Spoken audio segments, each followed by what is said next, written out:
Yeah, buddies, it's the Bennington Show. I'm Ron Bennington. And I am Gail Bennington. And who's eating right now? That's Juju. It's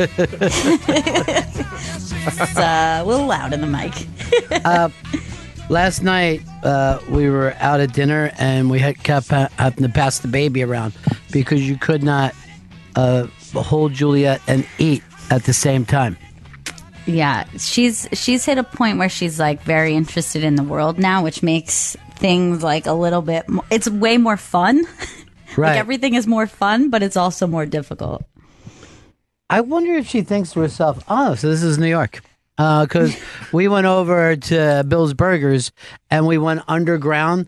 And when you go through the subway at like 5 o'clock at night, that area, just people going so fast in every which direction. And she's like trying to lock in on each one of them. And it was, it's overwhelming to an adult to see that much action taking place. And she used to just sleep on the subway. So now she's like, you know, when I would be holding her in the carrier, she would just pass out from the movement. So now suddenly like the world is just like turned onto her and everything is like in color. This is going to be her best Christmas ever. You think so? Yeah, I think so. At first Christmas? Yeah. I wonder if she'll think back like, oh, yeah. So she'll be like 25 years from now. It's like, oh, yeah, back then people would travel. Physically have to travel rather than throw their minds somewhere. Right. You didn't just appear in your grandmother's dining room. What do you think about that, too, when... You know, I think like we're faster and faster now to when things seem archaic. You know what I mean? Like, I think that 25 years from now is going to be a completely different life. Yeah, I have I think that for sure she's going to think it's strange that we carried around these little boxes and then we called them phones. Yeah. Like for some reason, our little mini computers were handheld and we called them phones. It's so weird because I was just watching an ad for the TV, a new TV, and you're just talking back and forth to your television and you're like, oh, look at it. And it's just a computer now. It's just another computer, but this one's hanging on your wall. The phone is a computer. Your TV is a computer. Your car is a computer. You know. It's insane. All right, I'm going to give you something, and if anybody wants to join in on this, 844-ROCK-GOD, 844-ROCK-GOD. But I want everybody on the show to think of something that 25 years from now is going to be the most archaic thing. Breastfeeding. I'm going to throw that out there. We've actually gone back to that. That was archaic when I was a child. Oh, yeah. I mean, that's a huge, was like a huge generational kind of shift is that it was thought of like, ew, why would you feed their child from your breast like a poor person? My mom wasn't even awake when I was born. They knocked her out. Is that crazy when you think about it? Like, we're going to take away this. And God knows, I'm sure her body went through the same thing. Yeah. You know, all that trauma, but she has no idea of it. I'm going to give you something in 25 years. Kids are going to think it's insane that ever happened, but school is going to be such a different thing 25 years from now. Like, even think of university. Why do people physically have to go away? To see a lecture there? When they could just TED Talk that shit in their house and save how much money by doing that. And like I don't campus. think school is going to disappear completely. I think it's going to be rearranged so you just show up every once in a while, you know, to interact in a couple of things. But most of it is going to be done from home or these off-campus sites. Okay. You know, that, because I think they're going to look back years from now and go, they made you sit in a room and hear stuff. What about the kids that learn better at 11:30 at night than 10:30 in the morning? You know, I think school is going to be somewhat of a 24-hour-a-day thing that you can drop in virtually anytime you want. And this, and by the way, I just cured school shooting. Thank you, Ron. Thank you. You're the faith popcorn of the future, Ron. Instead, they're going to be like, "Ugh, my school was hacked again." Are you guys familiar with Faith Popcorn? I'm not. She kind of got unfamous, but in the 80s, she was a futurist. All right. That everybody is paying attention to, and very big into branding and stuff. And she's the one who came up with like cocooning and all. Like every year, she would have a new, basically doing what we're doing right now, explaining the future, remembering the future before it happens. But we should try to get her on the show sometime. She's New York based. Faith Popcorn. All right, 844 Rock God, 844 Rock God. How's the future going to be different? How are we going to look back 25 years from now on this and say that was so archaic? What do you got, Gail? Okay, I think that the idea of a metal key is going to be, that's just going to be a relic from the past. It's going to be something that people treat as like this old-timey treasure. I think that we are quickly moving from having, you know, obviously facial recognition, thumbprint scan, even fob is going to just completely get rid of this idea of this like little metal mechanism stuck in a door where you stick a metal piece in it. It's just going to seem so weird. I think. We're fairly close to that now because they're now telling you, like, if you're a Hilton honors person, and I don't do this, but you can get the room yourself, get the key, and you don't even go to the front desk. You just go to this room that you've kind of, the same way that you pick your movie seats or your concert seats, and you just walk up and hit it. And I'm like, no, I don't feel like they're going to believe me. And someone's just going to think I broke into that room. Yeah, that's so strange. But it's this one I think is happening quick. Like this one has got to be within the next 20 years, I think. 844 Rock God, 844 Rock God. Here's Wes in South Carolina. Hey guys, I think football is really going to change in the next 25 years. Here in the South, it's still huge, but it's going to become more and more a sport of poor and desperate people. And I don't know that moms are going to let their kids play it, and the litigious aspect of it too. If there's lawsuits, it could probably get maybe sued out of existence. Well, it does. Well, first of all, that the fact that high schools will still be a place for football it's already seems like insane. Like, why is the high school involved in this thing? You know, because a kid could get hurt bad, and you know the school district could be, crippled. So yeah, the game is going to change. You know, we were talking about this with the no defense game that everybody loved on Monday Night Football. It seems insane to people who enjoyed the old NFL.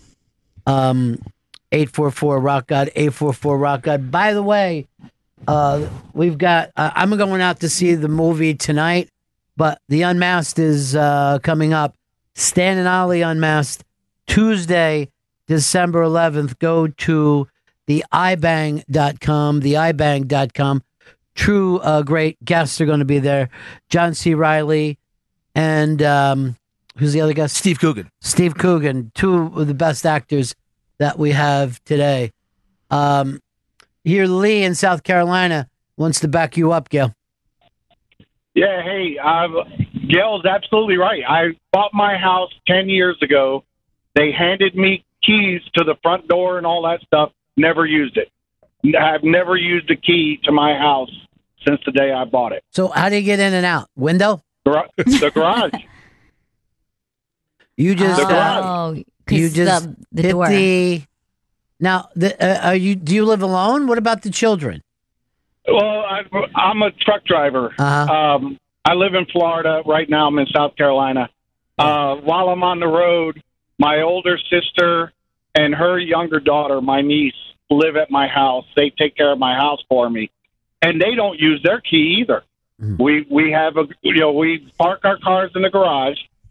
So that's how we come in and out. I've never used my house key since I bought the house. That is fascinating. Wow. It's kind of fascinating. That's weird. It Why seems is it though weird? like if you're going for like for a walk, it might be a bit of a grand entrance. Just like it's just Going me. out to get the mail. 844 Rock God. Hey, Turtle, what do you got for us?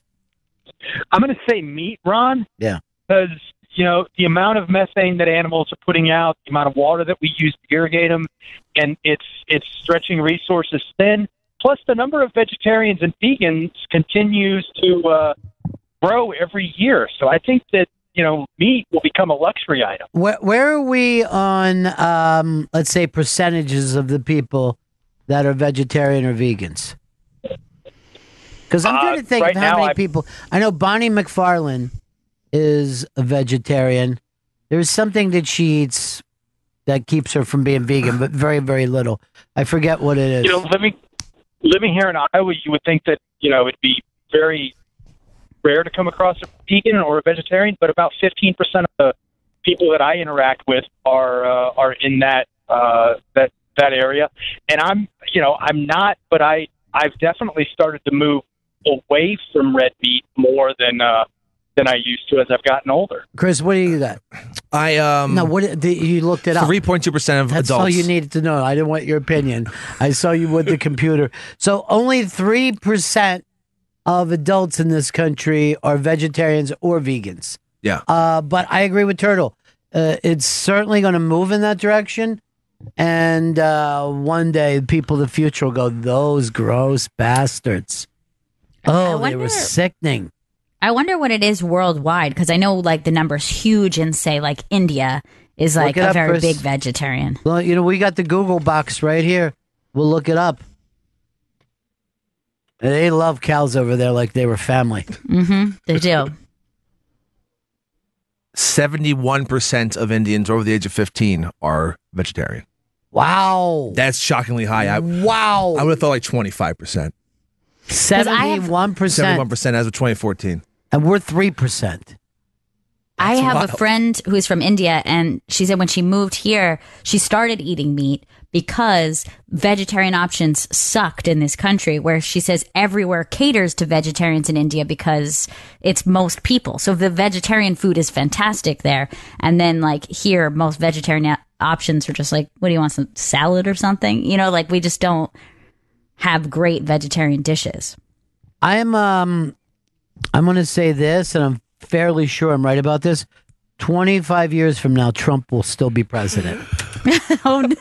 Something won't change. Yeah. It'll be Cyborg. And it's going to be Cyborg Trump.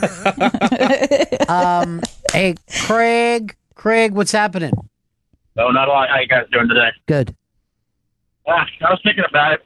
People, all the baby boomers with their houses right now, and their kids still living in them. Kids 25 years from now aren't going to know about going to grandpa and grandma's house for the holidays because they're going to be living there all their life anyway. Yeah, I don't know if that's true, but there does seem to be one thing that has changed over the course of my life, like you wouldn't believe, is assisted living. Assisted living are now communities, and they're nice, and it was still really scary, institutionalized. Yeah. But I'm like, the fact of if you put grandma into a home, it meant you were either a bad person or you had completely given up. Like, I can't physically do this. Yeah, my mom my mom refused to put my grandmother when she got sick into a home because she was like, well, it's going to be a hellhole. It's going to be a nightmare. It was just the thought. Yeah. And that people still hold on to that. Now it's very expensive, but, these assisted living communities, it's one of the biggest businesses out there, and a lot of people love it. Frank in Texas. Hey, I'm thinking religion, because people aren't going to have the money that they have now. The economy is going to change, so they're not going to go to a large church and donate as much. They're probably going to do it via, TV or phone.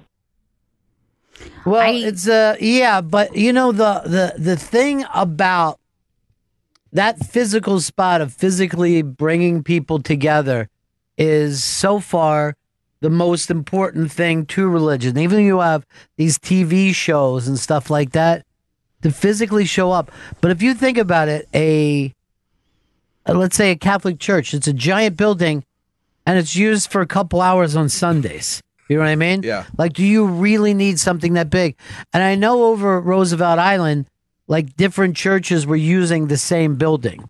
So Saturday it would be a synagogue, Sunday a Catholic church, and then later on in the day, I think it was, Presbyterian or something.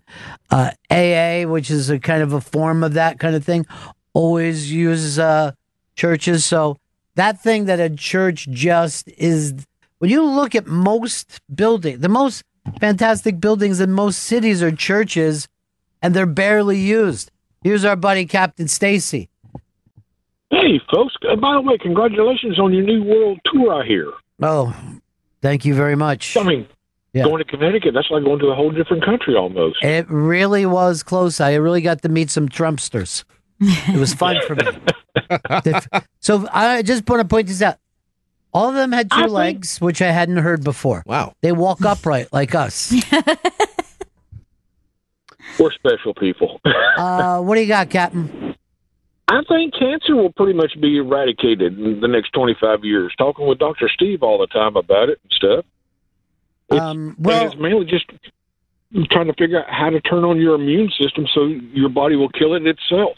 Where we are right now, it's a totally different thing over the course of my lifetime. I mean, it was an immediate death sentence when I was younger, and it's not anymore. Even if it's a matter of keeping it going for years, instead of being that immediate thing. But, the healthcare thing is so bizarre that I couldn't even predict where all this stuff is going. Yeah. And the way the system works and the way money is moved in that system is so confusing to me. Now, I also believe this. I do not think tugboats will be around in 25 years. Really? There's going to be drones. Tug drones. There'll be a little drone. Still be here. We'll still be here because everybody still wants to drive their cars. Yeah. All right, Captain. Nice to talk to you, buddy. Peace. Thank you. Bye. John in Long Island. John. Benningtons, how are you? Good. Listen, getting back to Gail's point about the no keys, I'm a body piercer and I'm big in the body modification industry. Yeah. What they have is they have little RFID chips that you can implant under your skin, and it can start your car. It can unlock your house. So if you don't have that chip, the lock won't unlock, and there's no way to pick it unless you hack it, of course. But the body modification thing has turned into like early cyborg stuff, right? I'm super excited about it. Yeah. And that was something, these were just done as rings, but now people are trying to do more and more. I know that. I mean, the chip thing scares me. I'm not going to lie to you. It's only readable. It doesn't broadcast anything, and it's only readable within like an inch and a half. So it's not like the cyborgs of the future are going to turn against humankind by programming or anything like that. Words. And they're already kind of doing it with the eyesight and the ears. You see those videos? Yeah, I've been watching this stuff. Yeah. It freaks me out. But 4 words, sign of the beast. And I think Earl knows where I'm coming with that. We're always looking out for the sign of the beast. John, keep us updated. I would love to hear more about body modification. I will. Love you guys, man. All right, peace. That would be John would be a cool guest to bring in some folks that have some stuff done. I was like anyone who's turned themselves into a lizard. Let's go over here to John in California. John, what do you got, buddy? Hey, buddies. Yeah. Hey, this is one of the ones I noticed, and you say 25 years. Yeah. I think cans for food. I think the only thing going to be in a can in 25 years is going to be beer or drinks. But I mean, I'm thinking, when's the last time I used a can opener to open something of, any sort of food? It's a jar, it's a pouch. I mean, cans, I think they're gone. Well, I mean, it would be great if we're going in the direction of more biodegradable packaging or just less packaging in general. Although I feel like Amazon is greatly fighting against that because you order something from Amazon that is teeny tiny in like a giant cardboard box, and you're like, why? Why is this still happening? But isn't it still happening? Interesting? Like probably the first like real modern painter, Andy Warhol. What did he paint? A product that people in the future are going to go, what the fuck is that? What's that? Yeah. And I remember being a kid that, cans of soup was like a big thing. It always gnarled me. I'm going to say something that's going to disgust canned vegetables. If I even think of like that whole thing where like, hey, try to make the kids eat vegetables. You're eating this soaky, shitty. That's why they didn't vegetables like it. That no one should have been eating. Drain the canned vegetables. That's why I can picture my mom doing it right now. It's the only disgusting, right? The only vegetables we ate in my house. I hear people all the time being like, my kids like vegetables. My kids like Well, I think that what happened was generationally it changed where more fresh vegetables were made. I think that like kids not liking vegetables was an absolute result of canned, soggy, or overcooked vegetables. Horrifying. Yeah. Even frozen vegetables are better for you because a canned vegetable is just like soaking in its own juice. Yeah. Ew. Yeah, not good. And I remember when James Dean tried to move those beans and they were like, no, it was the lettuce. Yeah. And then the train got stuck and all that water came down. But I remember when he was growing beans, he was like, this beans. I was a little kid. I'm like, this motherfucker is crazy. Karen. Hi, Ron. Hey, babe. I was thinking that you'll never see anyone wearing a pair of glasses again. Like, even they could scan like a baby and fix the eyesight probably right then. I don't know whether you saw that article over the weekend, though, but this guy ended up going blind from getting his... I saw that laser thing, man. It freaked me the fuck out. That's terrifying. That's really horrible. And I just had a friend that did this thing, and he stayed foggy for like a month, and that was just frightening to me. No, I would just assume that's it forever. But yeah, from LASIK. But Karen, here's what's going to happen instead of that is that we're going to do the genetic stuff, so no one will ever. They're going to have super eyes. These kids are going to have super Gattaca eyes. Well, similar to what Karen is saying also is that, and the deaf community has come out about this, that they're essentially eradicating the deaf community because of the cochlear implant and how good they've gotten. And that now when babies are born deaf, they're able to figure it out very early, almost immediately, and they can set them up with a cochlear implant. And we sign language might even be obsolete if we continue with it. That's why I'm not going to learn it. Good. I mean, I know a couple. I know the OK sign. I know hi.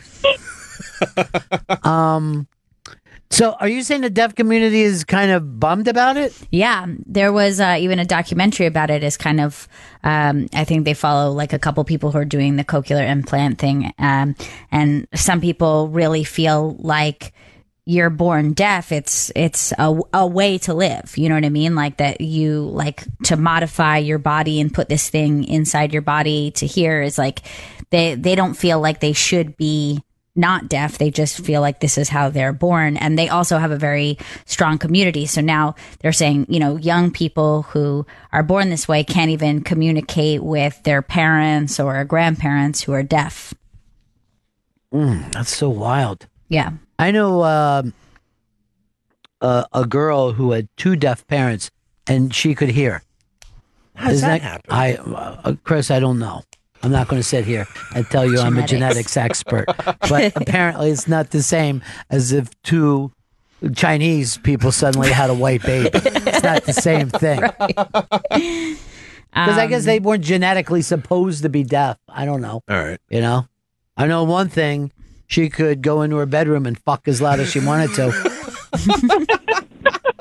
Good for her. That was the whole thing that was behind that, all right, thank you, Karen. Hearing better than not? Yeah. Oh, sorry. Bye, I would just think the cochlear implant's good. Yeah, that was what some people are arguing is why would you continue something that is obviously, like that is. What about Jenny Hutt and her reading glasses? You know what I mean? Yes, bunny eyes. She doesn't want to be out of bunny eyes so fast. No. Yeah. She also has that new theme song. You guys heard her commercial? What's that? Bunny eyes. When is she going to be on Shark Tank with those bunny eyes? Did you say Shark Tank? No. Because one time she did try to fart in front of me and shit her pants. No. Nick in Ohio. Yeah, I think it's going to be like iRobot. People aren't going to be driving cars anymore. Probably won't even know how, really. Geez, you think there would have been some news articles about that? Yeah, you'd think so. I think that self-driving car is much further away than anyone else. I just think every experiment that I've heard about it always ends bad. Someone gets hit. Something happens. I think the concept of owning a car is going to be totally gone. Everything will be, I don't know, there's like lease or ride shared. I think actually owning it, they'll think like, why'd you own a car when you can just get whatever car we want, like on demand? All right, I'm going to give you one that I think that you're going to try to tell kids in the future that what a pain in the ass Wi-Fi was and how you had to, when you got to the dentist's office, had to figure out what their Wi-Fi. What's your password? What's your Wi-Fi? You have Wi-Fi here? It's going to be like the way we think about dial-up like in a couple of years. It's still the only way to get into the Matrix. You know, and then you have to find a landline. It's literally like the plot hole of the Matrix. Yeah. Because none of this is real, and yet the landline is so fucking important. Like that concept is the thing that's that matters. When are they going to reboot the Matrix for Super Matrix? Probably soon. Why wouldn't they? Here's what I would do. I would reboot the Matrix with the entire cast of Galaxy 2. Guardians of the Galaxy 2. Great. Who's Neo? Chris Pratt? Of course, Chris Pratt is Neo. Avi. Is Groot in that show? Groot's Morpheus. And the only problem is that will get rid of all the black people who are in the Matrix. Remember when that was a big leap forward, Earl? How proud everyone was? And you're going to bump them out again? There are several black people in this. Diverse cast. Steve, an old Buffalo. Hey, how's it going? Just wanted to say banking, I think it's going to dramatically change in the next 25 years. If you think about it, who writes a check anymore or has to deposit a check? And yet there are more banks closer to you than at any time in my lifetime. This city, New York City, is just filled with banks. You can go sometimes to a corner in an intersection and look around 4 banks where you used to see 4 fast food restaurants. And they're like they're big buildings. Or they're giant buildings. And there's the use of space is ridiculous because you never see a desk, the stupid long way to walk, another desk. And no one's at them. There's like maybe 2 guys there and 2 tellers. I don't even remember the last time I've been in a bank. I guess the rob one.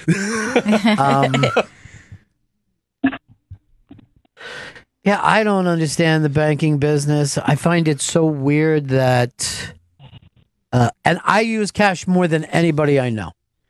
Yeah. I always use cash. You do, yeah. Because I have no respect unless I can see the money disappearing. It certainly makes it easier to get a cab if it's just linked to your card and it's whatever amount. It's like, whatever, it's fine. Yes. It's fucked up. How quickly I got used to walking into a car and walking out with very little interaction. Yeah, like even now, cab drivers have to keep the door locked because everyone else is used to. Yeah. Thank you. Bye. In 15 minutes, I'll hit this and give you your tip. Do you know, I very rarely think of it until the next time. Yeah. So sometimes I give people tips like days later. Yeah, I'm the same way, yeah. Because it's just like the apps. I'm done with the app once the car is there. I'm going to go hit Uber right now and see if I owe somebody any money. All right, instead I just hit Oculus. Give my 2 stars. I hate all my stupid apps. I think a wallet for a man is going to be obsolete in the future. Because of the lack of cash? There's no cash, no cards. And you'll probably, everything will be on your, no ID. Your ID will probably be a chip in your fucking neck. I think the wallet business... that they can't, like, people will get a new house before they get a new wallet. Yeah. I can't tell you how long I've had this wallet. And it's not that I love it. It's not that I have any connection to it. Doesn't say bad motherfucker on it. The last time I got a new wallet was I lost my wallet, and I had an old wallet in a drawer from somewhere that I found. I was like, I guess I'll use this wallet. You know why? Breaking in a wallet is like breaking in a baseball glove.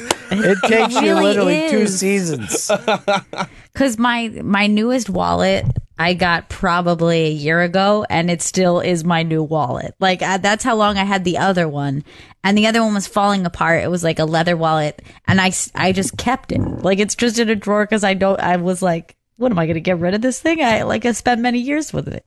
Chris, why don't you plug the Unmasked? Unmasked with Steve Coogan, John C. Reilly, and director John S. Baird of Stan and Ollie. That's happening next Tuesday, December 11th, 12:30 p.m. here at the SiriusXM studios in Manhattan. Go to theinterrobang.com for a chance at free tickets. Unmasked with Steve Coogan, John C. Reilly, and the director of Stan and Ollie. Let's see. Dwayne says you do not make fresh vegetables, you grow them. No, at home we make our vegetables. We get the fresh vegetables, then we make the food. Just the same way that we make a cake.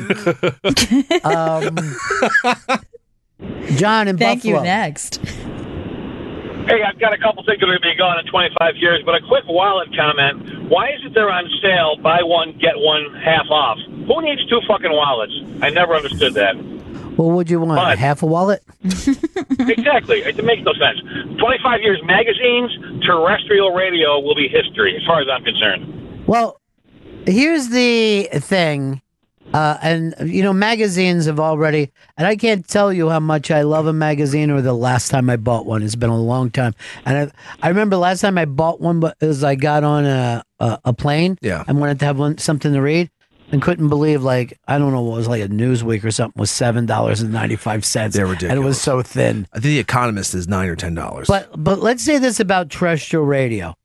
And I grew up in terrestrial radio, and I could absolutely tell you to this day, there's something I love about it that's irreplaceable, and that's the localness of it.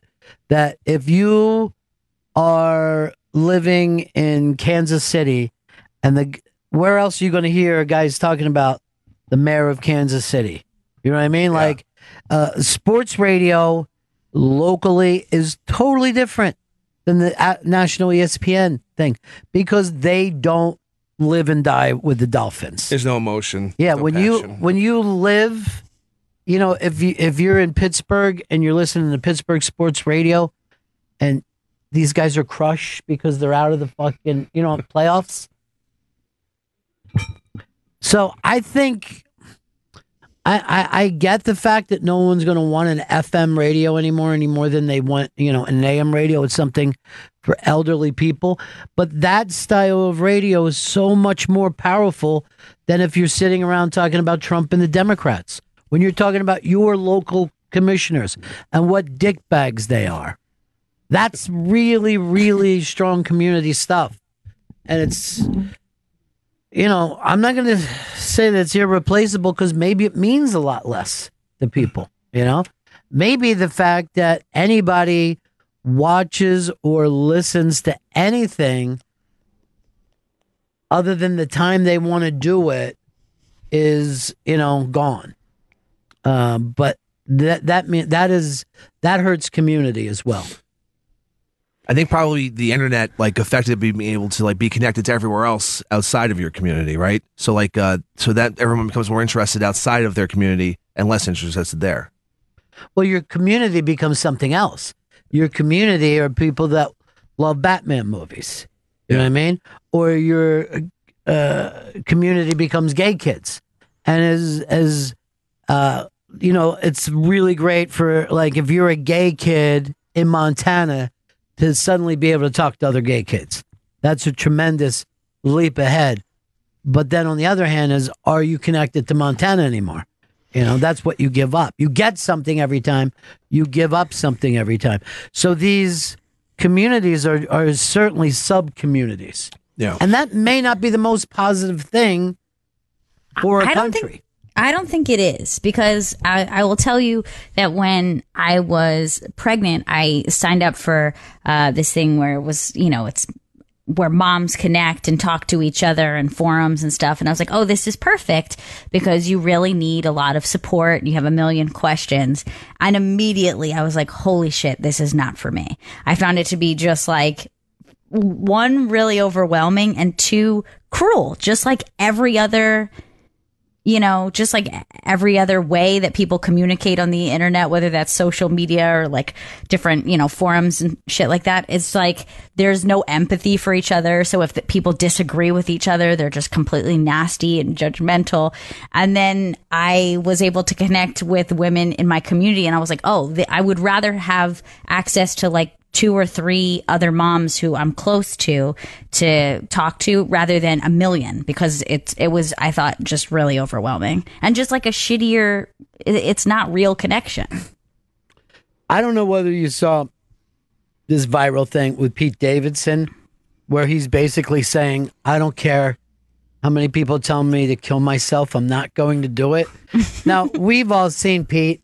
I've never seen anybody tell him to kill himself. No. That doesn't happen in real life. Right. But if you're on the internet, enough people telling you you can kill yourself, you have to make a statement. That's like what I'm thinking. Like even classes that I took where women would be saying, oh, I'm going to do this versus this. Like I'm going to sleep treatment, baby, and I'm not going to do that. They had just like a conversation about it. Whereas like when you take away people's faces and voices and looking and seeing each other in person, they're like, well, you're an idiot. You're going to ruin your child's life. Talk to me when they're 15 and still sleeping in your bed, whatever. You know what I mean? Like, nobody does that in real life. Nobody talks to each other that way. It's so fucking weird. And it also is weird that none of the futurists, right, back when the internet was starting, predicted that. No. They did not say it was going to bring out the worst. We were going to be a global village. We were all going to be helpful to each other. You're going to be able to get the information that you want, blah, blah, blah. But no one thought of, oh, by the way, someone's going to be calling you fucking names. Yeah, they never thought of trolls. You ever troll anybody, Chris? I guess I trolled in real life Fox News when I got on that montage. No, I meant online now. Oh no, I don't. Because that was the real you like on Fox News. That's why I'm in that documentary. Rockumentary, excuse me. It's Kinky Boots. I never want to like sign up to get into the comment section. Like I have to like create an account or whatever to like make a comment. Fuck it. Yeah. Why don't you just put your name in a Stinky Joe and off you are? Yeah. They'll never know. The idea. I know you were crying to me today because Tumblr's getting rid of porn, and that's your subway porn. I love Tumblr because it's nothing but GIFs. So it's not like I have to stream video. Right. You stream, like you get a whole page of GIFs of fucking just of sexy GIFs. And now fucking Tumblr says banning all porn. No more porn.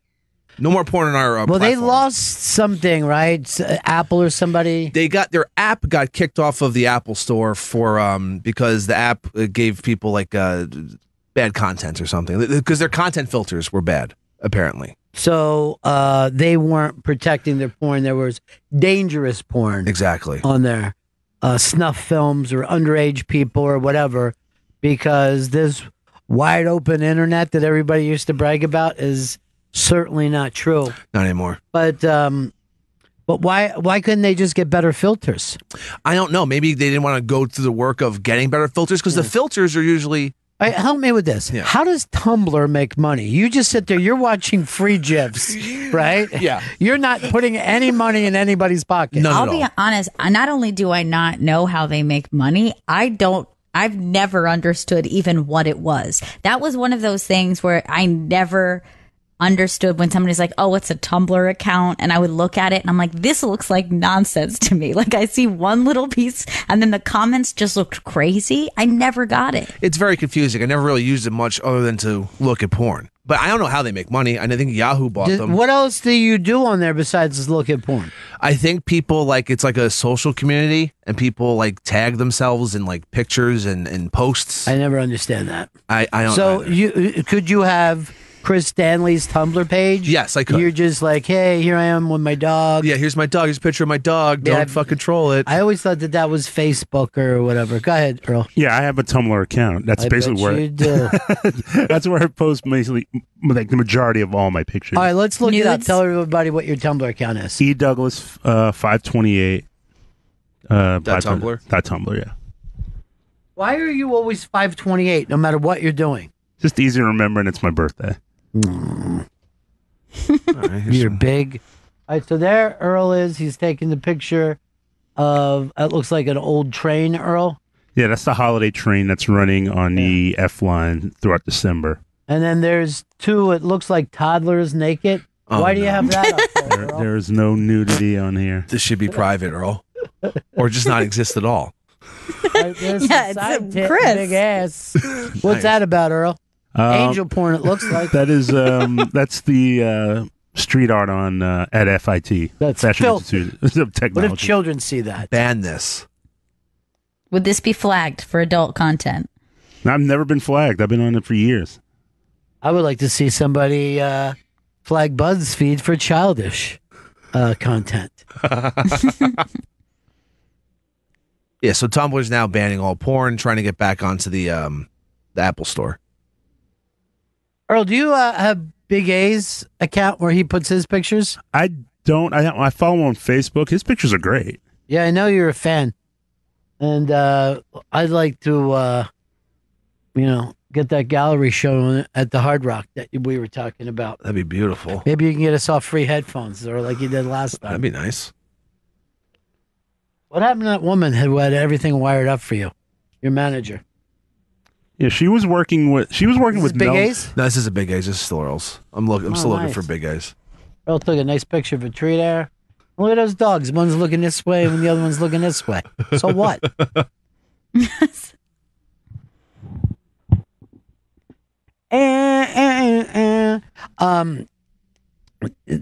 Chris is doing extreme art, and he has this thing where he puts a phone in his asshole, and then you're supposed to call people that you know. That's I'm really proud of this. It's avant-garde. It really is, man. It's out there. It really is. Yeah. I went to the premiere night, and he peed in all of our mouths, and everybody said no one has ever done this before. They were surprised the amount of pee I had in me, but I was like, Yeah. I've been drinking water and Yeah. liquor all day. Now, here's the thing. You would think pee in their mouth, we'd have open our mouth. No, he puts a funnel in your mouth, and then he just pisses into it. I don't want you to miss a drop. Comes in hot and fast still. Strong stream on me. Yeah. I tried to get into the end of the line, so I didn't get the full blast. I just got a couple of drips. I noticed that. I know we're not supposed to say that at work, but that's a very attractive young lady who walks by here every once in a while. I'm not sure who she works Earl, for. you're still single, right? Yeah. You like to mingle? I got eyes. What would you like to do? Get to first base on a date? Or third? I thought it's like get on a date. I haven't done one in years. What's your favorite base? Oh. Dude, when you're at home plate, do you like to be on top or on the bottom? And by the bottom, I mean face down. Under the Getting plate pegged. or above the plate? Or you like to stay in the dugout, the nappy dugout. Why don't you plug our shirts, Chris? The brand new Bennington shirt that's available now at ibangshop.com. ibangshop.com. You go there, you get the new Bennington t-shirt. Bunny eyes. How's that business doing? It's going through the roof, right? Jenny Hutt's business? Oh, yeah. I love my bunny eyes. Do you? I do. She's doing great. All right. Everybody's mad. Well, first of all, let me just ask this. Did everybody see the thing of HW's dog laying at the end of his casket? Yeah, I saw I mean, that's Yeah. Niagara Falls, right? Yeah. Frankie Angel, Niagara Falls. So Slate, everybody's mad at Slate. Slate put up a story like "Don't fall." I think. Let's see what it is. Don't spend your emotional energy on Sully H.W. Bush, because that's what the dog's name was. Because they're saying you only had him for 6 months. Here's the thing. I think you can love a dog at 6 months, and I think a dog can love you at 6 months. What are we supposed to do? How many years before you feel bad that a dog's laying there? 6 months in dog years is a long time. Yeah, it is. That's it's like knowing someone. Us. Yeah. Slate's got to like put down the rules of how long the dog has to be with you till someone can care about it. I'm that's glad the thing. It's people like met a slave. They're pissed. If you put it in human years, what are you saying? Like that's like 3.5 years. If you knew somebody for 3.5 years, wouldn't you be pretty sad at their funeral? I could know somebody for 6 months. Like our intern could die, and I could lay at the end of their coffin sad. If Original Chris had some horrible Australian disease. Oh, no. No worries. We'll have some beers. There is the truth. There's no record at all of an Australian male crying. Is that fucking crazy? That's impressive. Really weird. Is it? Or is it sad, Chris? They did this article basically about masculinity disappearing in this generation, that it's so much lower. But what they don't bring up is I think it's true of every fucking generation is less masculine. There's no way my dad's generation looked at mine like, you know what I mean? The tough they guys. didn't. Yeah. I'm like, at some point, keep going back. But eventually there was that generation where they're like, oh, my kids need to live with a roof over their head. But, that is like true. a pussy. Oh, ground isn't good enough for this one, right? My dad called me a bitch because I fucking bit my fingernails. You are a bitch, though. You're fucking, that's the gayest thing a boy could do. And you did it in front of your dad. I was a nervous child. Well, yeah, why don't you just fucking chew on 10 little cocks? Everything your dad said about you was right. Oh, my God. I have to rethink everything now. No, that is very, but also we always had dandies. Yeah. You know what I mean? And that was always a positive thing to do. You're like one of those French guys with a tiny little fucking sword. Doing Rapier. snuff and putting on makeup. Really cared about their facial hair. But no, I don't think anyone could look at their father's generation and be like, well, we were tougher than those fuckers ever were. No, that's it seems impossible. The fucking World War II guys used to taunt the Vietnam vets. Fucking taunt them for coming home fucked up. And they were like, we did too. We kept it to ourselves. We grew a tumor.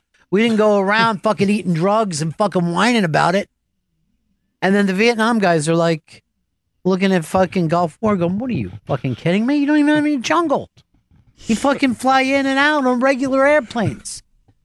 They would fly guys in regular fucking airplanes. That's crazy. Yeah, nobody thinks the next generation.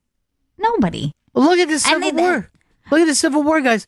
Their doctors just had fucking saws. Hey, don't worry. If anything goes wrong, I'll saw it off. And some whiskey. And that was good enough for us. And then I'm going to take a really hot piece of metal, seal what I haven't. God damn it. You're fine. Hobble back home and live a good life. Limp it off. Find a nice girl. Try not to fucking hit her every time you think about your leg missing. And everybody hops on the next generation. Like, it's not like that you learned, like, hey, I hated it when my dad said these things to me, or older people said that of my generation. They're like, now it's my turn to say it. Right. It's just the hope is that we get sensitive. Yeah. That eventually a generation gets sensitive enough that they're like, I would never do that to the next generation. Yeah, but they kind of, they'll do like, you've really let mommy down. And by mommy, I mean me. Male mommy. My uncle and my uncles and my dad and my grandpa were all like supers and doormen and work with their hands. And my uncle said, it's okay. You're one of those smart kids. First of all, don't try to top us. Second, no one ever thinks a super and a doorman are tough guys. All right? They looked at me as a little bitch because I didn't want to be in that business. We all look at you like a little bitch. Oh, I didn't know Doormen have a great union. What you do. Why do you think we call you bitch tits? I thought because it was my titties. It's also your personality, though. Yeah, it's true. Well, and mothers secretly look down on the next generation too, the women. You know what I mean? They're like, oh, she can't quite do it all. Like I could. Oh yeah, that's true. They're just not as they're not as ashamed, and they don't give up on you as easily. Where a father will say, you know what? I have no son.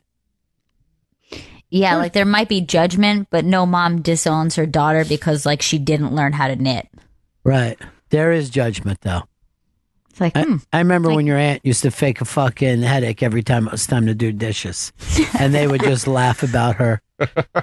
Oh, she's sick. And then they would all laugh. Like she's less than a woman. And then, yeah, so the whole fucking thing is, it's just, if you're young, it's your freshman year. Stop fucking complaining about it. You're going to be a fucking senior one day. And then you're going to rule the school, pink lady.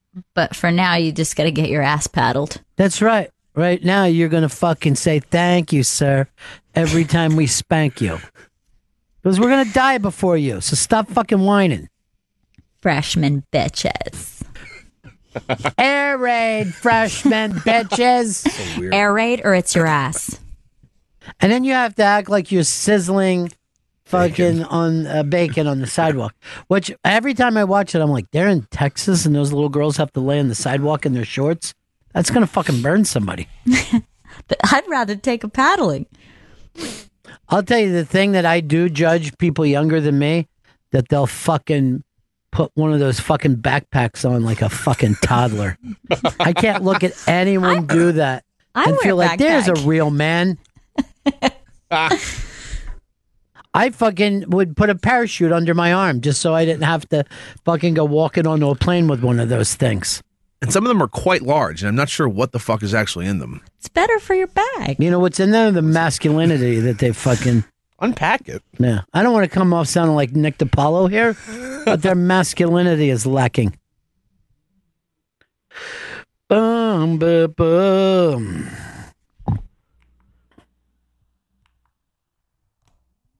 And this thing of, when people don't listen to vinyl. I find it weird that the fanny pack came back last 10 years. I'm not going to lie, I like a fanny pack. I mean, that thing was just shit on hard in the 90s. I didn't know it was back. Yeah, it's back. Yeah. I don't think anyone Well, it came back a while ago. Girls for doing it, but guys. Yeah, and guys are rocking them openly. They are? Oh, yeah. Proudly, Ron. Let's put on extra jackets. That's been my... I know you got extra stuff. More jackets. Layer up. So, Chris, are you done with Tumblr now? I'm finally done with Tumblr because they're taking away my precious porn gifs. I don't know what I'm going to watch in the subway. It's fucking depressing. I know one thing. I came in when I did Jim and Sam the other day, Gail. Mm-hmm. You know how these guys are in here early? So I go down and sit in the office with them. They do nothing. There's no reason for them to be sitting around for 3 fucking hours. I was led to believe they're working. No. I'm like, why don't you come in later? Well, I got work to do. Then why aren't you doing it now? You're looking at the fucking Cats and Jammer kids on fucking YouTube. All right. When we get back, I feel like Chris Stanley bought into a fucking bullshit thing. Okay. And that's eating the cheeseburger upside down. That's what I saw this morning. Yeah, that's the proper way to eat a cheeseburger is to eat it upside down with the bottom bun on the top and the... First of all, it isn't the proper fucking way. We've eaten it the proper way. You're saying there's a new... better way. Yeah. And you know where you got that from? Where's that? BuzzFeed. And they're trolling you. Do you eat it that way? No, because I haven't seen... I'm gonna give it a shot. You know what? I ate a cheeseburger last night. Zero problems with it. They suddenly act like eating a cheeseburger is the most difficult thing in the world to do. Some cheeseburgers fall apart really quickly. Then you're at the wrong restaurant, aren't you? I know. Yes, I understand that. I'll tell you this. So we'll talk about that when we get back, Chris Stanley. And I'm embarrassed. I am embarrassed that you felt for a BuzzFeed thing. But we'll see if there's any validity to it whatsoever. I'll just say this. Dish is proud to bring you another hometown concert on December 8th, starting at 8:30 p.m. in the East. Catch one of the hottest live performances of the year. ACM award-winning artist Jake Owen live in concert exclusively with Dish. Catch every second of the live performance on Dish Studio channel 102 or stream it on Facebook Live at facebook.com/Dish. Hometown is a Dish original concert series celebrating the importance of where we come from and the stories that connect us. Tune in to Dish Studio Channel 102 at 8:30 p.m. East for an exclusive interview with Jake Owen, followed by his Jake Owen Foundation benefit concert live from his hometown of Vero Beach, Florida. Dodger Town. Don't miss all the hits from Jake Owen's hometown concert performance live December 8th. 8:30 p.m. in the East, only on Dish Studio Channel 102 or streaming on Facebook Live at facebook.com/Dish. Dish is proud to serve hometowns across the country, and thanks to Jake Owen, they're bringing you the best in country music. To learn more at dish.com/hometown or about the foundation at jakeowenfoundation.org. Dish, tuned into you. Faction Talk 103, it's the Bennington Show! As a small business owner, you don't have time for daydreaming. That means you'll never figure out if plants are just feeding us oxygen in order to raise us like cattle and then use us for food when we die. It's time you had, well, more time. Have you heard of FreshBooks? It's time-saving cloud accounting software for small business owners. Features like automatic invoicing and follow-up gets you paid 2 times faster, and accepting credit cards and online savings cards info means even faster payment next time. FreshBooks actually saves you 192 hours a year. That's more than enough time to organize a vegetarian army and let plants know who's really in charge. Right now, join the 24 million people who have used FreshBooks and get 50% off, no catch. Hurry, this 3-day flash sale won't last. Sign up at freshbooks.com/SiriusXM before December 5th. And coming up next Tuesday, it's Unmasked with the stars and director of Stan and Ollie, Steve Coogan, John C. Reilly, and John S. Baird. It's happening next Tuesday, December 11th, 12:30 p.m. at the SiriusXM studios. You go to theinterrobang.com for a chance at free tickets. Who's this smooth reader? What happened to Big Chris Stanley? I like your big awkward reads where you're yelling and you don't know what you're doing. I don't like smooth like that. I just tune it out. I got to stumble some more over some words. Gail and Earl, because I think you both had asked me to see this, so I finally caught up and saw Black Klansmen. Oh, great! Now, is that based on a true story? Yes, based on Ron Stallworth. He was I think he was the first black detective in Colorado. Wasn't he also with the Pittsburgh Steelers? That was John Stallworth. Still, that guy was unbelievable. Just happened to be playing with somebody who was better than him. Always a problem. It's always funny would you tell somebody who's not necessarily a Spike Lee fan to see a Spike Lee film? Because his films are so uniquely him that you have to understand that going into it. Yeah, he always has a really distinct style. He has definitely a distinct look. There's a lot of sometimes not so deep hidden meanings behind each of his films as right. well. Sometimes it's blunt, but a lot of times it's surreal. Yeah, he usually at least once makes like a kind of surreal turn. His endings always, depending on if you like his style, you could think, oh, this is cool and this is his signature thing. Some people might find it heavy-handed, when he's, getting his message across. I've always liked him. I'm a fan too. And as a matter of fact, I was thinking about this. He's got as many watchable films as anybody working today. I mean, when we sit around, we talk about the Coens and Wes Anderson or whatever. We always think of Spike as a throwback, but it's not true, man. You know, and the ending of that film, I was not ready for. I was totally caught off guard. And as everyone thinks he does movies based on, race, he's actually one of the most diverse filmmakers working today. He's done the action movie. He's done epic dramas. He's done biopics. And he also has great parts for white people. You know what I mean? Like, what's his name? Rodriguez always sets it up where white people are just the enemy. And by the way, I have no problem with that. I can laugh my ass off watching that. But I don't know where I would put my favorite Spike Lee film, or if I could even put together a top 10. Because there's some misses. You know what I mean? Yeah, there's some real misses. Yeah, and when he misses bad. Yeah, but that's an experimental filmmaker. Yes, he's a risk taker. Yeah. And I think it's cool because he does have a unique style, but he also, will do something totally different than he usually does. Also, anytime anyone in New York sees him in the street, they ask about the Knicks. Like he's the general manager. It just, I don't know how he puts up with it. He's the face of the organization. But he's always rocking Knicks gear, too. It doesn't help the situation. I know. Here's one of the best filmmakers of arguably the last 30 years, and everyone's like, the Knicks are going to make the playoffs this year. Earl, what's your favorite Spike Lee film? Malcolm X. I mean, great fucking movie. It was as lights out a biopic as you can get. I mean, fantastic performances, amazing visuals.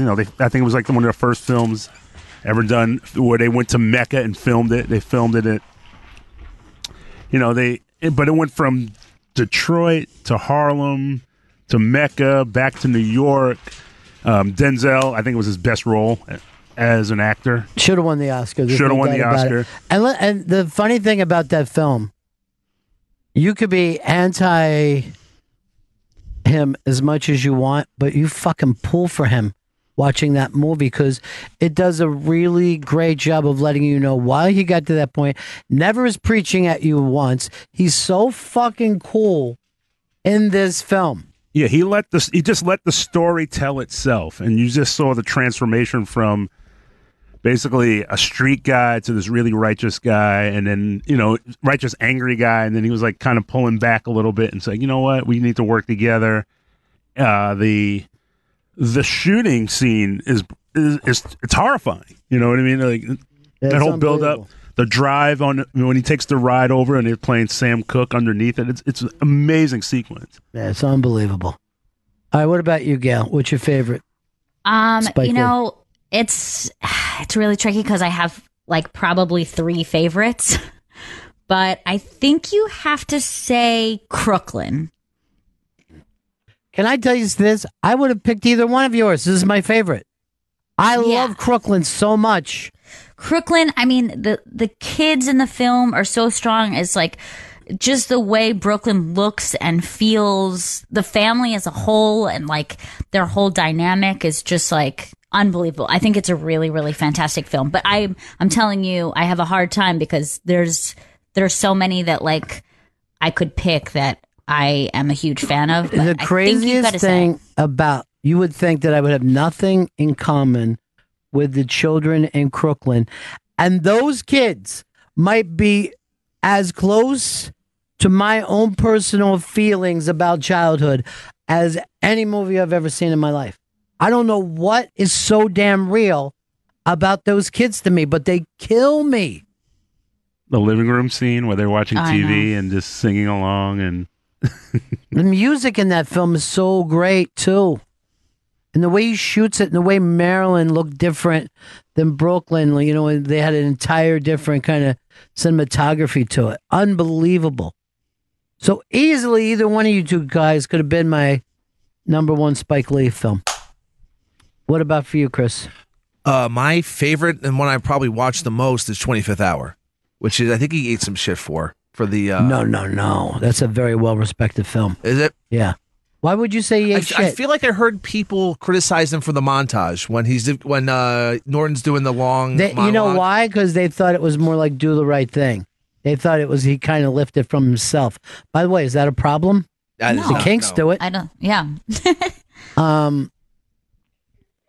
25th Hour has great performances. Unbelievable. And look, by the way, not one of you guys brought up Do the Right Thing, which would probably be That's my number 2. favorite. That's my number 2. Yeah. And people forget Do the Right Thing. Everyone remembers the riot scene, but 3/4 of that movie is laugh out loud funny. Agreed. It is a really funny movie. Agreed. Which makes the last part of that movie even more shocking. Yeah. And I mean, the riot thing I blame on a hot summer more than anything else, man. You saw how hot all those people were. Look, things get crazy when it's hot. I just remember the biggest criticism of that movie was, and they said, well, no one is working. And I'm like, well, you obviously missed the first 10 seconds of the movie because they said, hey, it's Saturday. Turn that down. I'm trying to sleep in. Yeah. It was everyone's day off. Also, remember, like, he brought up gentrification before we even thought it was happening. Like, talk about being a fucking futurist. Because there's one guy wearing a Celtics and some Asian guys that own a fucking bodega. I'm like, whoa, stop it, Spike. And, like, it's true.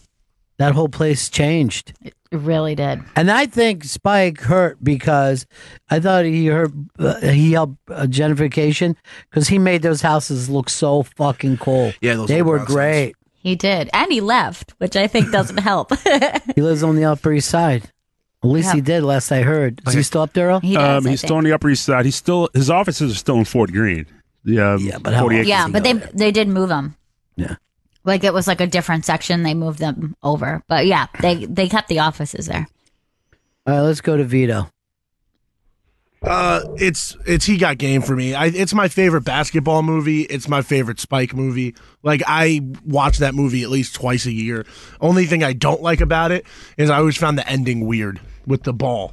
That's called Spike Lee, dude.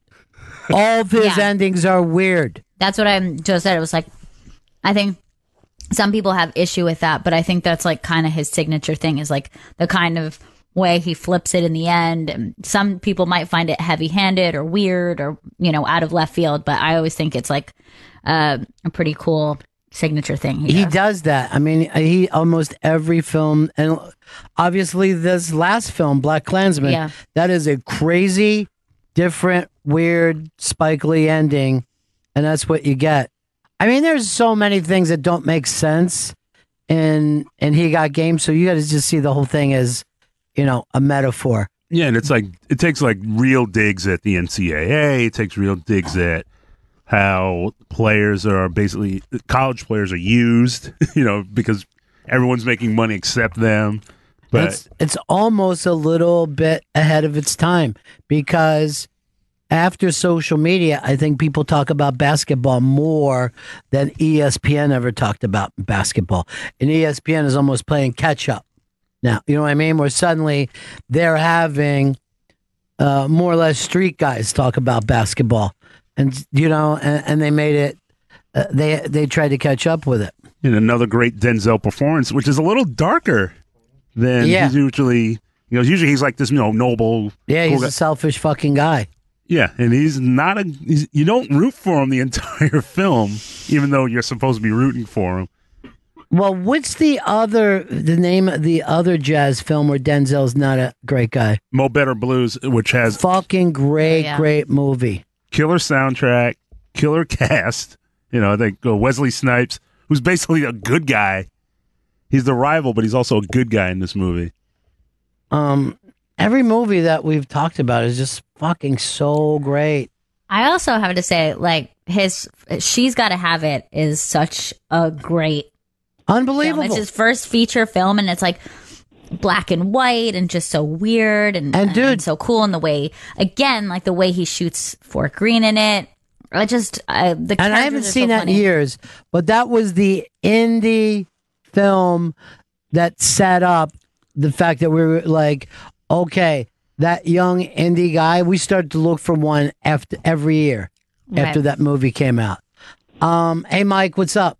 Hey, I just wanted to tell you guys a movie that doesn't quite fit his mold, the Spike Lee mold, but I thought it was a great movie, was Inside Man. Unbelievable movie. It's great. Really great. Way more of a traditional movie. Dude, I just thought that was Spike that walked by. Yeah, that was the one. I think that was one of the few movies he was like a straight up director for hire. Yeah. It was basically, hey, the script's done. We got the cast. He added little touches to it. He added like a little post 9/11 thing to it. And he had his little drops. He had a little Do the Right Thing reference in it where they're delivering pizzas and it's from Sal's Pizza. You know, there is a Spike Lee film that I haven't had the guts to see, and that's Four Little Girls. It will crush you. That's why I didn't do it. It will absolutely crush you. It is so heartbreaking. When just the thought of that film and the fact that it's true, I'm like, no, I'm going to put that off and see it someday. Haven't been able to do it. Yeah, the thing is they interview like the people that knew them or family members now, and the hurt is still fresh. You know, it's... Yeah, of course. Like it's still... That don't go away. It doesn't go away, yes. But it was like it happened yesterday. And just the events, and it covers all the events leading up to it. I mean, that was a tough watch. Yeah. Very tough watch. All right, I'm going to pick mine. By the way, I don't think anybody came up with anything that I wouldn't be comfortable with winning this. And I don't know even... I bet if we ranked them, all of our rankings will look different. But I think this is a film that I shouldn't have related to at all, and I thought it was tremendous and loved every moment of it. And it had the weird ending, School Days. I love that movie. Love that movie. Yeah. And a lot of people in the black community didn't even like that. They thought it was nitpicking. But you could easily do the same thing with the white community, with frat boys and fucking townies. And you know what I mean? Like it exists outside of it exists inside of every culture.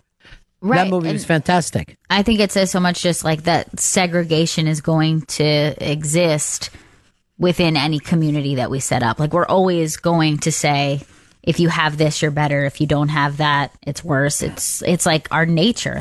It's horrible. Yeah.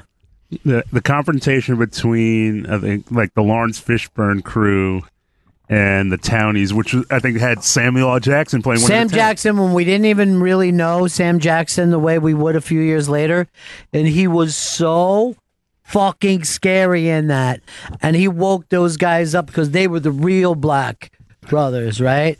And then he was Sam Jackson just shows up. You guys ain't shit. Yeah, he's like, and they felt like he was playing it down, and it was unbelievable. Well, you're just like, it's like we're gonna be here. It's like you guys come and go. We're always gonna be here. And that scene shook me more than any other scene in a Spike movie. Could you get called out on that sometimes?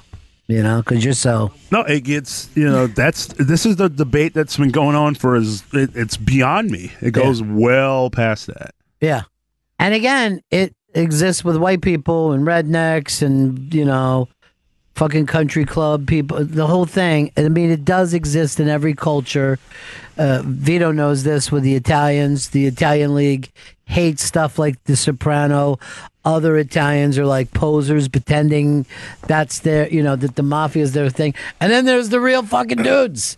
Those real scary fucking street guys that have a trash fucking can with 2x4s in it. I've never seen School Days, and actually this week I said to myself I was going to watch it this weekend because one, like when I was a kid, A Different World I was obsessed with it. It was my favorite thing. I wanted to go to an HBCU.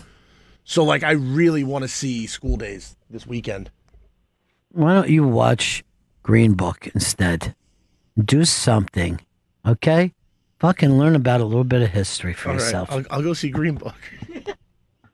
I'm going to see Green Book and Greenpoint. That's how fucking into this I am. That's deep.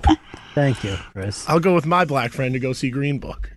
Enough with the having the black friend. I'm the one who invented that with Earl. Oh, damn it. You're He's just always fucking copying off me. He's just bragging all the time about Well, it. take it as a compliment, Ron. You know, don't get upset. I kind of take it as an insult that fucking Chris won't have a single black friend. Well, that you should. We could all triple date. When did sex come into this? Never said sex. This is about we could all go out and see a movie together. Earl and I are cis. I think I am. I don't know. You get pegged an awful lot. The name is Julie M. Could that possibly be it? It can't be. Julie M? Julian. What's up, Julie? All right. Hey, how y'all doing? Cool, man.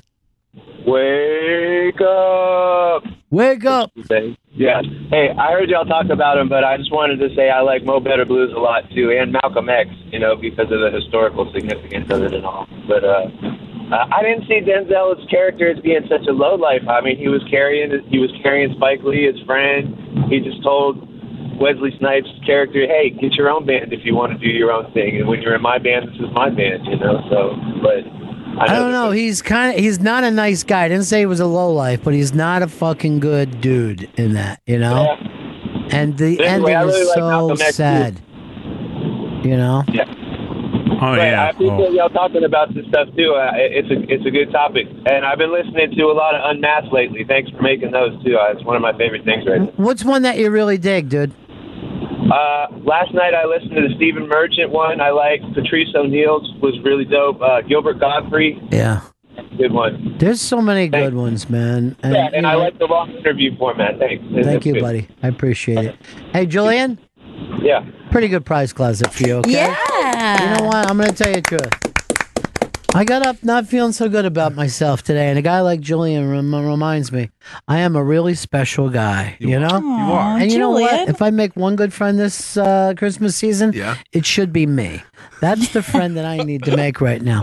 And all you people telling me to kill myself, I'm not going to do it. I love you. I think that's what he said. B. See, Spike Lee's way better than we ever give him credit for. Also, some of the best conversations I've ever had in my life is when Spike Lee's done this show. He's also has a great casting eye. Look at all the people who he's found. Give it to me, Earl. Lay it on me. John Turturro. Some of my favorite John Turturro roles are, and you know, that's a guy who's just killed it for so many years. Yeah. Killed it. Yeah, for a while he was doing he did 6 Spike movies in a row or something. He was going back between Spike and the Coen brothers. Yep. He was like in the sweet spot. Yeah, that's a nice place to be. Yeah, at one point he couldn't do. I think he had a part for him in Summer of Sam, and he couldn't do it, so he ended up being the voice of the dog. Yeah, no. But I mean, John Turturro, Halle Berry, Samuel L. Jackson, Rosie Perez. Obviously, well, he's done great work with Denzel. Denzel's son, John David. But you know what? Like, just think some of Ed Norton's best stuff, maybe Philip Seymour Hoffman's. Yeah, and one the of way he his uses best. veteran actors too. Vonette McKee, Christopher Plummer is always finds a way into his movies. Danny Aiello. Love Danny Aiello and fucking Do the Right Thing. This is my pizzeria. That's why I have the Italian song. So another guy who always steals a Spike movie is Roger Guinevere Smith. How about Spike's own sister? Yeah, I never say her name right. Joie Lee. She's great, man. Cinda Williams. You could just, God, what did I miss? I missed a big one. I mean, I'm going to say that Spike is the only person I could say is in competition with the Coen brothers, and the only thing that holds him back is he does have some misses. You know? Yeah, but even the misses aren't bad. Well, they're just different, you know? I mean, that Chirac thing that he did, I don't know what, I couldn't get it. I couldn't catch it. The weird period was like The Girl 6, She Hate Me. Yeah. That was a kind of a weird one. A weird But, like, stretch for him. Even Chirac is like, you know, if whether you were into it or not, he did something just really bizarre, you know, like instead of just making that a straight film, he always tries to like take things in such a like a bizarre direction. Yeah, he's very confident in that too. You know what I mean?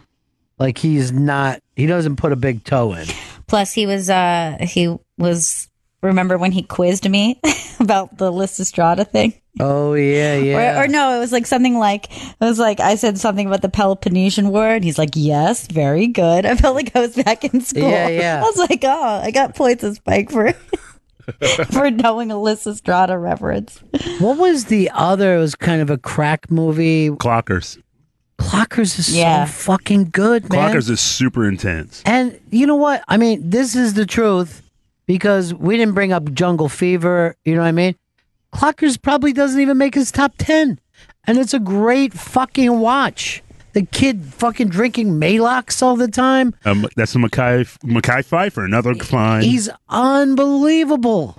Harvey Keitel's in that. I think Totoro's in that too. Yeah, Totoro's in it. Yeah, I forgot about Jungle Fever. Yeah, Jungle Fever was big. And I don't know if that term was used before that, but it got used a lot after that. That's before BBC. You know what I mean? So, Nick, Baltimore. Hey, Ronnie B. Yeah. I always thought that Get on the Bus was one of his more underrated movies. It was almost like a one-act play, and that he just took a ton of great actors, including Andre Braugher, who was one of the better guys that doesn't get enough credit, and he puts him on a bus and lets him act, and it's a phenomenal watch. Yeah, man. And that, you know what always like becomes hard is nothing changed. Like that whole thing didn't change anything in our society. I mean, even Barack Obama did not change things in our society. That's how crazy we are. All right, thanks. Ted in Providence. Hey, buddies. Yeah. There was that it's very vast. It's probably the longest thing he's ever done, but that When the Levees Broke documentary. Oh, yeah. Well, who ran that? Katrina? HBO, I think? Yeah, HBO. I think it was HBO, and it was like really long, but oddly like even-handed and fair, and I mean beautiful, really beautiful. Yeah, I think that was like a 4-part. It was like it was an 8-hour thing or something. Yeah, like it was. that. But it was like 4 parts, and again, hard watch because it's just so devastating. I remember when I met Chris Stanley, I said, this kid's going to be the white Spike Lee. But now I see what a mark on the midway that he is. And that cheeseburger BuzzFeed thing that you fell for, Chris, I'd say it was beneath you, but maybe it actually is you. I think we all need to try it before we. Why would I try it? Why would I try something that ridiculous? It's like when they tried to fake that Bieber was eating a burrito like it was corn on the cob. And everybody was like, everyone in radio was like the next day, like, hey, we should try to eat a burrito that way. That's you today, dude, turning your fucking cheeseburger upside down. It makes sense what they're saying. The bigger bun holds more of the juice from the burger. Then what you are saying, then, Chris. Yes. This is what I'll say about it. I have done it.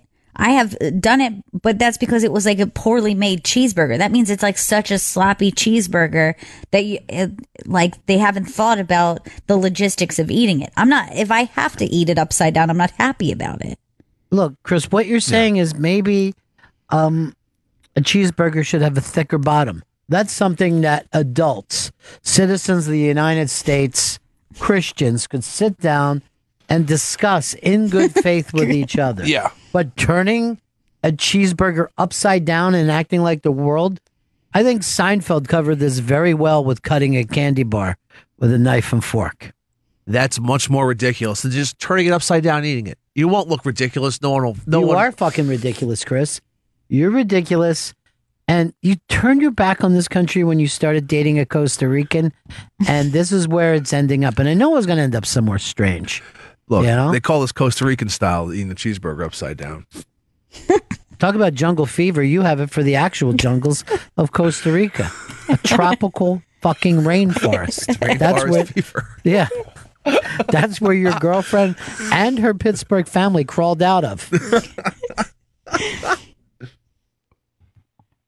I wouldn't do this for a fuck.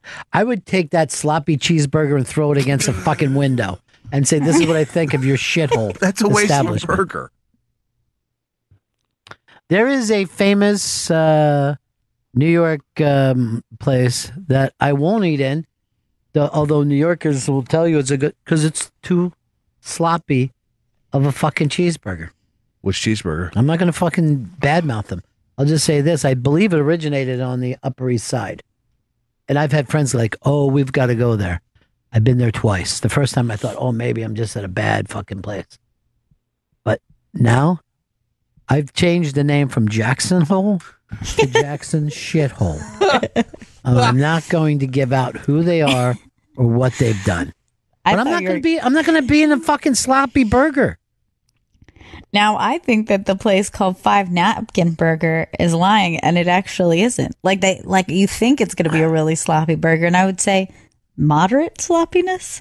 I took your aunt the last time she was here. Yeah. To that place. I don't even think I used one napkin. I think the back of my sleeve was plenty for all I needed to do out of that experience. There's been this rise of the mid-range cheeseburger restaurant. Why are you the last person making this statement? I'm just saying that all the mid-range everyone fucking knows it, Chris. They're awful. Bear Burger, blow me. Now, you were fucking Vito, where somebody not too long ago was trying to tell me, oh, the hot dog is taking over. I'm like, if that were true, every city wouldn't have 80 different fucking cheeseburger places. I understand. I'm just saying that I was saying that the hot dog is better than the hamburger, is what I was saying. And I think eating a Why don't you turn it upside down, Chris? Because you're a fucking... I'll be honest. I've seen you eat countless cheeseburgers, and I don't think I've ever seen you eating a hot dog. I enjoy eating a hot dog more than I've never once seen you eat a hot dog, and I'll tell you this. Let's go eat hot dogs after the show. If anybody, where at? I guess outside. I don't know. I don't know a good hot dog place. I'm not going to eat a fucking dirty water dog like an animal in the street. Look, I know your girlfriend's fucking big goal was to one day move to Panama because she sees that as the fucking promised land. Canal's very, it's impressive. You could jump across it. I think the fucking Windsor Locks is more impressive than the Panama Canal. When we first started dating, me and you? Because you made it sound that way. Me and my girlfriend. Okay. I bought hot dogs to keep at her house. And we'd come home from a bar drunk, and I would microwave a hot dog at 5 a.m, and she would be disgusted. So I had to stop keeping hot dogs there. Look, she's the one who decided Tom fucking Waits was the guy for her. You have a roll at the house, or you just eating fucking microwave hot dog? The idea of a microwave hot dog just seized me up. It's not pleasant, but it's better than no hot dog. But I don't understand. Why are you microwaving it? It's faster. Usually I like to boil them if I'm sober and I just want to have a When snack. are you sober? When I wake up. Look, what about broil? Next time you come home from your bar night and you're hungry, just take a fucking sharp knife and shove it straight into your belly button and lean in. Like I tell Gail to do as a working mom. Lean in. I'm not going to kill myself if I'm hungry when I'm drunk.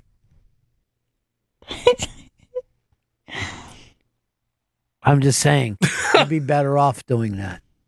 Now, are you going to be drunk during the entire year end of when we do a year in comedy? There's a big liter of Jameson back there labeled for that. Yes, to start drinking. I'll have a liter of Jameson. It's a liter. What's a liter of Jameson? You're the follow the leader of Jameson. That's the fucking game you played as a child. Urban Meyer, is he ever going to work again, or is this it? He'll work again. I mean, he's young. He's like 54 or something. He'll work again. First of all, thank you for saying that, Chris. Thank you for calling 54 young. You know who doesn't say that? Who? People who are 54. I hear that he would take the Notre Dame job, but it's not like that is open.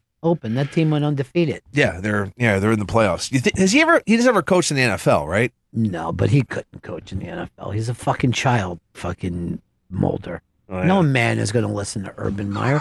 First of all, you ever met another human being named Urban? No. I've never heard that kind of name before in my life.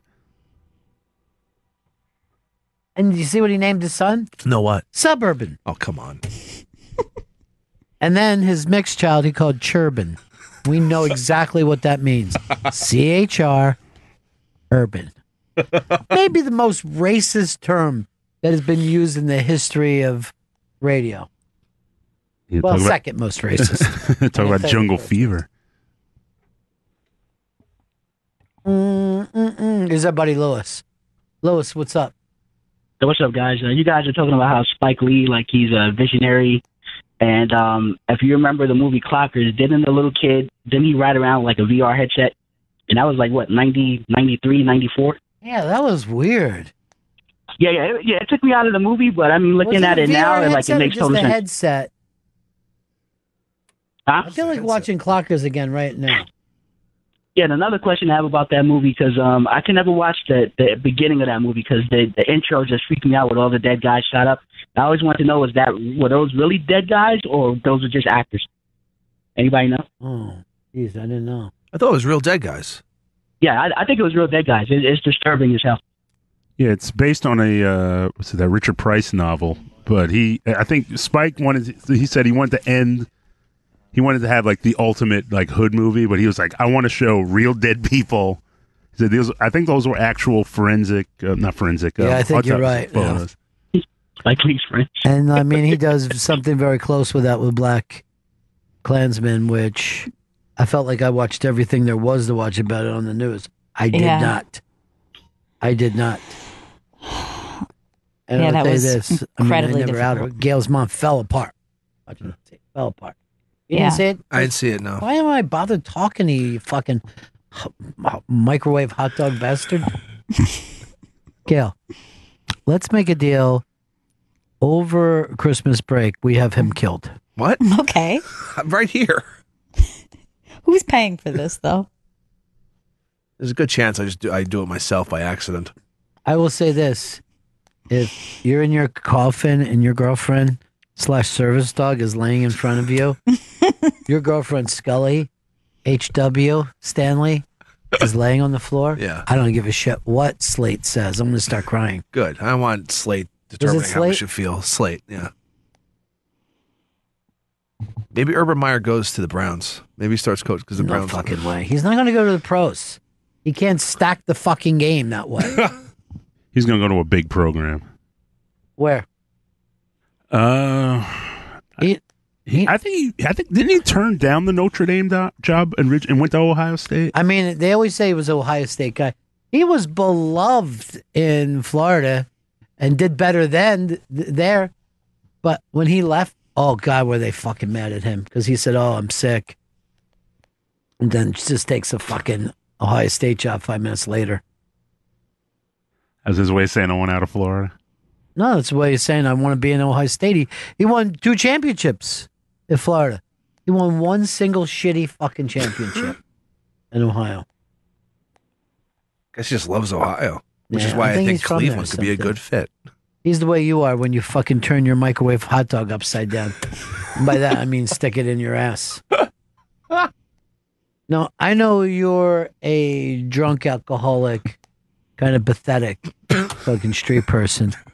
A guy has been drinking for 10 years and writing it in notebooks and trying to come up with the best fucking hangover cure, and he believes he has it. We'll talk about that when we get back. This is Bennington. So I was just in the hall, and Earl yells at me, "Ron, Ron." And he's like way at the other end of the hall. And he starts to run towards me, and I'm like, what the fuck is going on? And then Earl says, Julia Roberts is here. So I go down. I see Julia Roberts sitting. She's with the folks from Entertainment Weekly. She looks like a movie star. And like the first time I saw her, no, it had to be the 80s. So she's been carrying this star thing well for a long time. So I'm like, here's my chance. I wait till she comes out, and I said to her, I block her. Oh, put my arms up so she can't get by. No, What? And I go, aggressive. I'm just a boy standing in front of a girl telling her that I love her. And Julia Roberts says to me, what the fuck are you doing? And I go, that line from your movie. And then she says, yeah, but why are you doing it? And I go, let me let you get by. She looks fantastic, though, guys. I would take a run down there and take a gander. That's a real movie star. She's a vision. How old is Miss Julia Roberts? I'm going to guess 50. I don't think that's true, but I'm going to say younger, but let's see. 51. Well, I'll say this. 33 she looks. Wow. Yeah. How do we do it? That's what I should have said to her. How do we stay looking like that? I go, I do it by not giving a fuck. I always enjoyed her very much in The Pelican Brief. Good movie. I remember my parents watching it many times. Also, any other movie, they would have had sex, but we're still at that point that they don't. Because the chemistry was unbelievable. You think about that as an adult, they should have been having sex the entire time. You didn't think of it. I thought of it. You just now fucking heard something We that an all adult think said. of it. Great point, Ron. Thank you for enlightening me.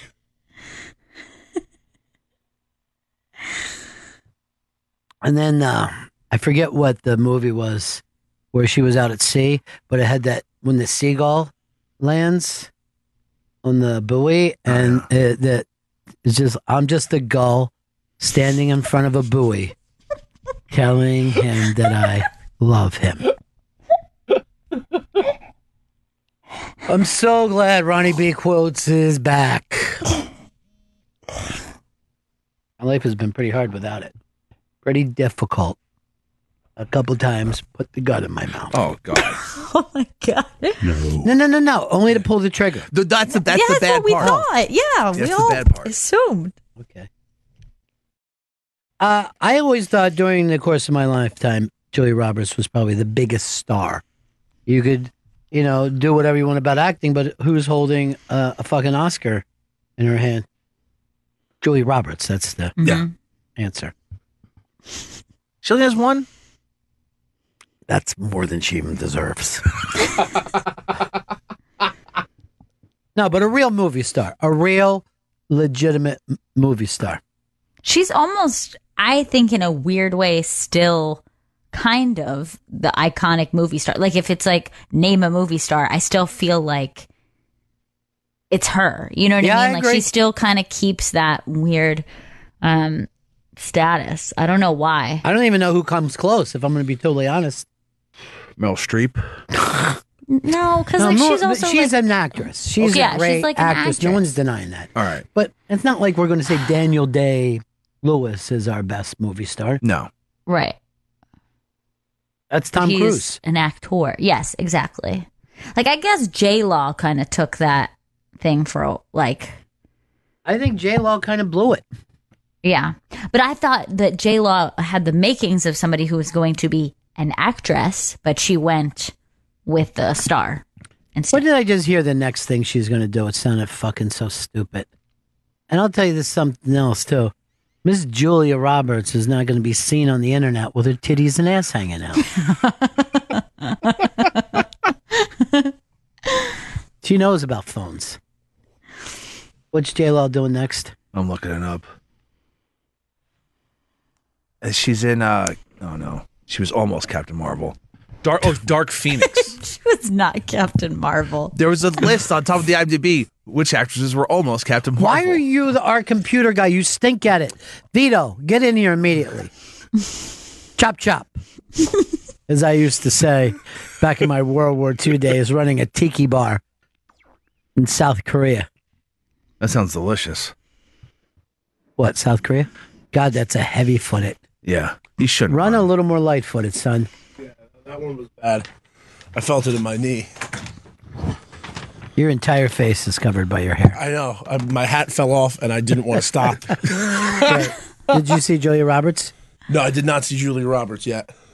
I don't know how long she's going to be here. She's with EW, and you know she's in and out. She's in the whole fishbowl all by herself. Really?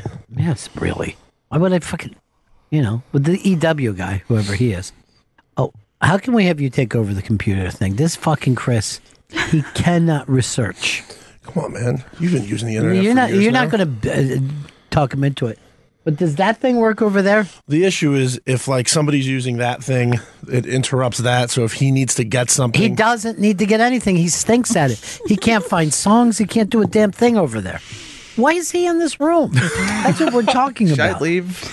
I don't want to. I will say that there was a time that we experimented with both Chris on that computer, Vito behind you on that computer. And there was a thing that Chris used to do that would drive me nuts when because they're sharing a mouse, right? Like you're sharing almost like the control, who gets to control the computer. And Chris would pat his chest to be like, my turn. And it would drive me nuts because they would have to mime to each other whose turn it was. I did Jim and Sam recently. Troy Kwan does not leave that area. And he gets their shit like this. They literally made fun of Chris Stanley. Oh, God. I forget what for. That hurts. It wasn't your producing. Oh. Wait. I mean, that's, appropriate. I am overweight. I don't think so. Well, I am down to a medium. You can lose the Long Island medium and still have weight to lose. The Jennifer Lawrence film is Dark Phoenix. She's going to be in another X-Men movie. Let's see. Oh, I thought you said Jeff Lawrence. Is there any difference at all between Jennifer Lawrence and Mike Lawrence? To me, they have the same exact. They're both big in the roast scene. Roast? Yeah. Okay. Because I didn't know whether you were saying road or roast. Roast. Now I get it. Have you heard anything about this movie I'm seeing tonight and I'm doing the Unmasked on? No, I have Trailer looked great. The trailer looked really good. I haven't seen any of the. I don't know if there's an embargo on the reviews as of now, so I haven't heard anything about. Well, it's the not movie coming yet. out to what, Christmas? December 21st, I think 21st or 28th. 21st, I believe. One of you would have to look it up, and one of you stinks at that. Stan Alley comes out December 28th. I was wrong. I was incorrect. But you were fine with that, even though you had a computer sitting in front of you. Gail, you're right. Kill him. Don't put me down. And then Unmasked is happening next Tuesday with Steve Coogan, John C. Reilly, and John S. Baird, the director of Stan and Ollie. What else has John S. Baird done that you're bringing up his name constantly? He's done a Green Street Hooligans. Thank you. That's enough. Okay. Push the star. Steve Coogan and John C. Reilly. They're going to be here next Tuesday, December 11th. And to be in the audience, go to theinterrobang.com for a chance at free tickets. Next Tuesday, December 11th, 12:30 p.m. That's going to be exciting. Yeah, it's going to be really exciting. Yeah. I love Steve Coogan. Oh, fucking slant against John C. Reilly. I love John C. Reilly, too. I loves me some John C. Reilly. That's my worst I know. millennial saying.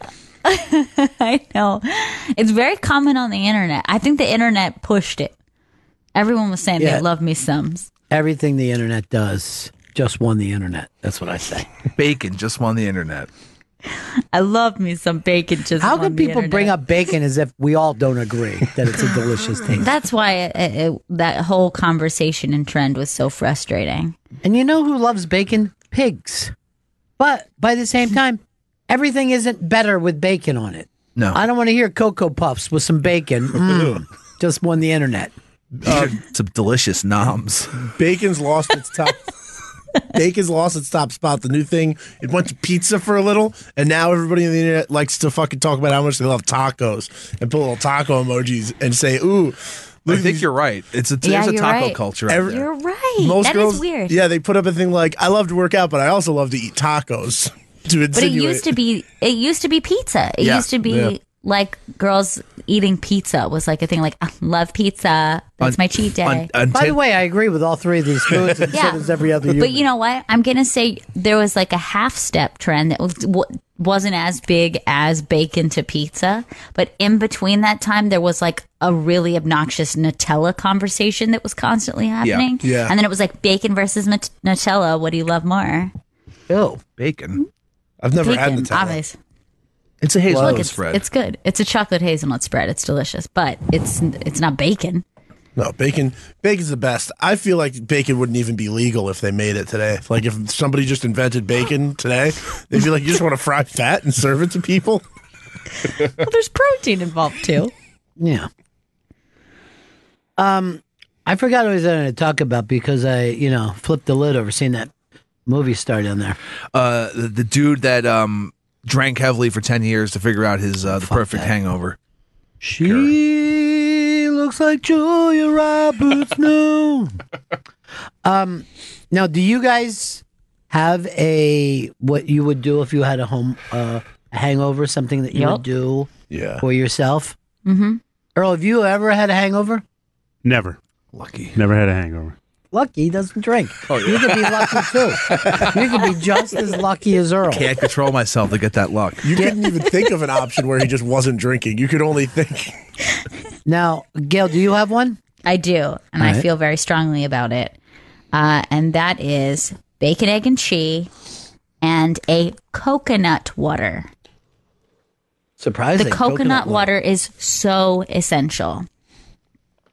Please don't replace it with some other type of drink. I see people like chugging energy drinks or like Gatorade or something. No, coconut water. I'm telling you, it gives you pure hydration and the right sugar content. Then you need to go bacon, egg, and cheese for protein, carb, fat. Grease. Hit with grease, salt. Grease is good for you. Salty grease is the best thing for you. Fez wrote in to correct Chris Stanley. And said J-Lo's new movie is a romantic comedy called Second Act with Leah Remini co-starring. Now, of course, we were talking about J-Law. Yes. Fez thought it was J-Lo. Ah. I don't think we should tell. I don't think we should tell him. Just say you got it. Okay. Sorry, Fez. This is the kind of thing that could make him quiet the rest of the show. And also hating Chris for mumbling. I believed in this. And I learned this from some summers on the Jersey Shore. Bad hangover. You dive into the ocean. Come out. Let it dry off. Dive back in. Ride some waves. Come out. And then immediately, and this is important, get a little alcohol in your system. You're 100% right. Got a little alcohol in my blood. You think hair of the dog is the only way? I feel like, look, I've had a number of hangovers, and that's the only thing that makes the day, makes you a person that can function if you're getting a little buzz on. Now, you know what that makes you and me? What's that? Alcoholics. Okay. Because you just keep drinking alcohol. But I actually think that it's very important what kind of alcohol you're drinking. Like, I don't think that you can just jump into any alcohol. Like, some of them could make you feel sicker. I believe you want a clear alcohol. 100%. You don't want a beer. No. You certainly don't want a wine. You do not. No. I do not think brown liquor is smart in any way. No. A clear I think you liquor have is to the go way to with go. clear. You have to go, I would almost say, pretty important, either tequila or vodka. These are the only options. Now, here's Austin, North Carolina, and he's following along with that. Austin, what do you have for us? I agree that the greatest hangover here is Don Julio, white tequila, and water all night. Now, do you mix it with water? Or you have a water shot of tequila, water shot of Water, tequila? shot of tequila. I kind of think, well, I'm going to send you into the prize closet because I think you have a great scientific mind. Yeah. But I will agree with Gail on the what I would call Waffle House type breakfast, because the bacon, egg, and cheese should come off of an old fucking pan. Oh, sure. Yeah, you want like a griddle that's been used. Thank you, griddle. That's what I wanted. That phrase. That the grease is baked in. It's just, in there deeply. I also think hash browns are very important. It's just like to just soak something up. I don't know what it is. Probably your fucking sensitivity. No, too much potato seems like it could be. Now, if you guys feel like a good puke helps, or yeah, I'm all about a big puke at the end of the night. I'm not. Wait, you Not do me. that before you go to bed? I throw up. I go home before I go to bed. I throw up if I'm like, oh fuck, I need to just not deal with this tomorrow, and it usually does really well for me. Nope. I used to in college just throw up at like 8 p.m. Like if I was like getting drunk, throw up, and then be like, now I could drink more. You would not be able to be friends with my friends growing up. We did not like people who puked, and they were referred to as nons, as non-partiers. Yeah. They don't belong here because the big boys are running in the pack. I strongly disagree. I don't think a puke ever made me feel better night before, and if I've hit the place of puke, like point of no return, like you're screwed. It's not like I can't like. I've never understood the puke and rally thing. You were never a good puker, even with anything, Gail. That would be the end of your day. Yeah, I was really bad, and I honestly don't know how I survived morning sickness that I had like 3 months of sickness. Not only, It's but crazy. that was, now that you bring it up, you handled that better than anything you ever did in your life. Your morning sickness. Yeah, You it took was that rough. in stride. And I would actually be on the air, go to the bathroom during the break, puke, and come back and just be like, da da da da da. It's crazy. I was never a puke or rally guy either. If I was at the point of puking, it was over. For It was me. fucked up. That's a it was rare game bad for you, too. I can't remember the last time I puked from drinking. I fight puking hard. Like people who fight it, I think have trouble with it. There are people who are like, "Oh, let me embrace the puke and then I can feel better." But like I'm like talking myself out of it. I'm staring at a toilet. Whether I'm talking hangover or I'm talking like I'm violently ill with like a stomach virus. I'm standing there going like, "No, do not do this to me." Has a hangover ever felt almost like a mescaline high to you that Yes. you were so, you know what I mean, so hungover that I feel disassociated from like what's happening around me. Definitely. It's happened multiple times where the hangover is just so fucking... It's usually after a blackout is when that would happen. By the way, I don't know how people deal with hangovers without smoking. That's another thing that can help you a little bit, is just having a smoke. Yeah. Ken in Nebraska, what's up? Hey, Ron. Thanks for taking my call. It's my job. Hey, the cure for a hangover is dill pickle juice. I've heard people bring up stuff like this. I can't live in that world. You know what? I haven't done that, but I feel strongly that could work. I feel really good about it because the salt is going to help you retain water, which is going to hydrate you. And like almost in the way that people use a Bloody Mary as a hair of the dog situation, I feel like the pickle juice is like an instant shot of that same feeling. I've heard people say like pickle juice is a very hydrating drink in general. And then like I've thought about it, and nights where I did like picklebacks felt great, like significantly less fucked up the next day. Just mainly drinking those. I just feel like water, if you're going to try to hydrate anything beyond water, you're playing games with yourself. Walt, Harrisburg. Hey, Ron. How you doing? Good. Hey, 5 Hour energy drink is the ticket. Wouldn't even dream of it. No That would fuck my stomach up. You can, listen, you can drink any kind of liquor you want. I And would you'll say wake up just... with no hangover. I would say 2 rails is going to be much better for you. Or So a too. single key bump. This way you won't like shit yourself, because that's all I can imagine is like hangover and then doing a 5 hour. I think you're gonna shit yourself. Not if you're sitting on the toilet when you drink it. Most of this stuff I think that this guy's doing for the hangover stuff is stuff that you're supposed to be eating the night before. Yeah, that's the big thing. It's like B12 and shit and like other Who vitamins. wants to live like that? Yeah, No, thank also, you. that's a different type of alcoholic. That's somebody who's just like, they're sure that they're going to be drunk every night. That's weird.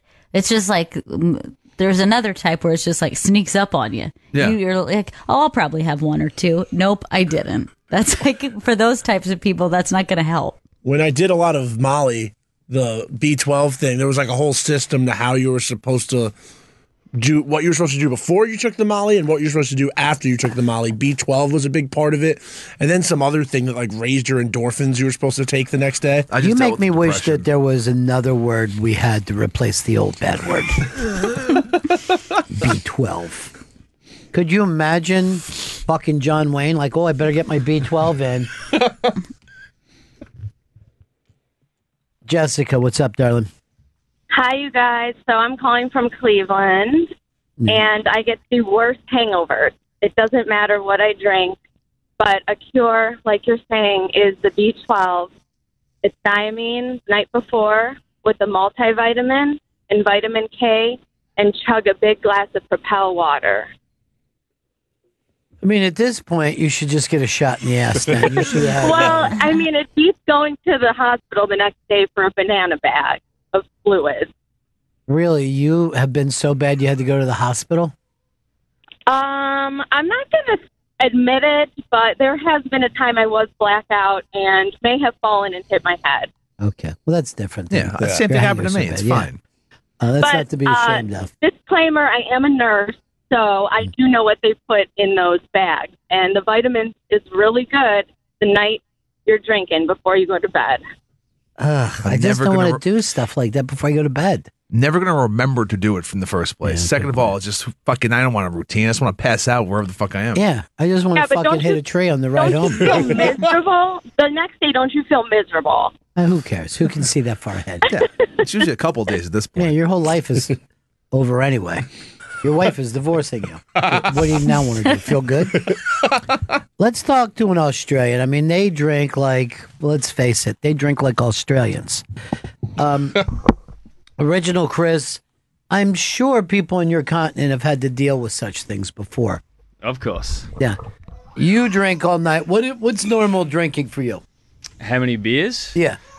If it's just a Sunday afternoon, probably 12, something like that. If it's Okay. during the week and I'm on my own, maybe 4, 5, 6, something like that. Okay, so during Depends the how long I'm work, going for. you're a little more effeminate. And then on the weekend, you try to... Because I got work the next day. I have to Yeah. be up early, all that sort of stuff. So you wake up, do you have hangovers, Australians, or do your gills keep that from happening? I rarely get hangovers, but if it's going to be a big night, I make sure to have a couple of slices of Vegemite toast before I go to bed, and I am golden the next day. It is beautiful. Vegemite. Why do they use Vegemite that on to toast. solve everything? It is perfect. Vegemite is really salty, though, right? Incredibly salty. That's why it's so good.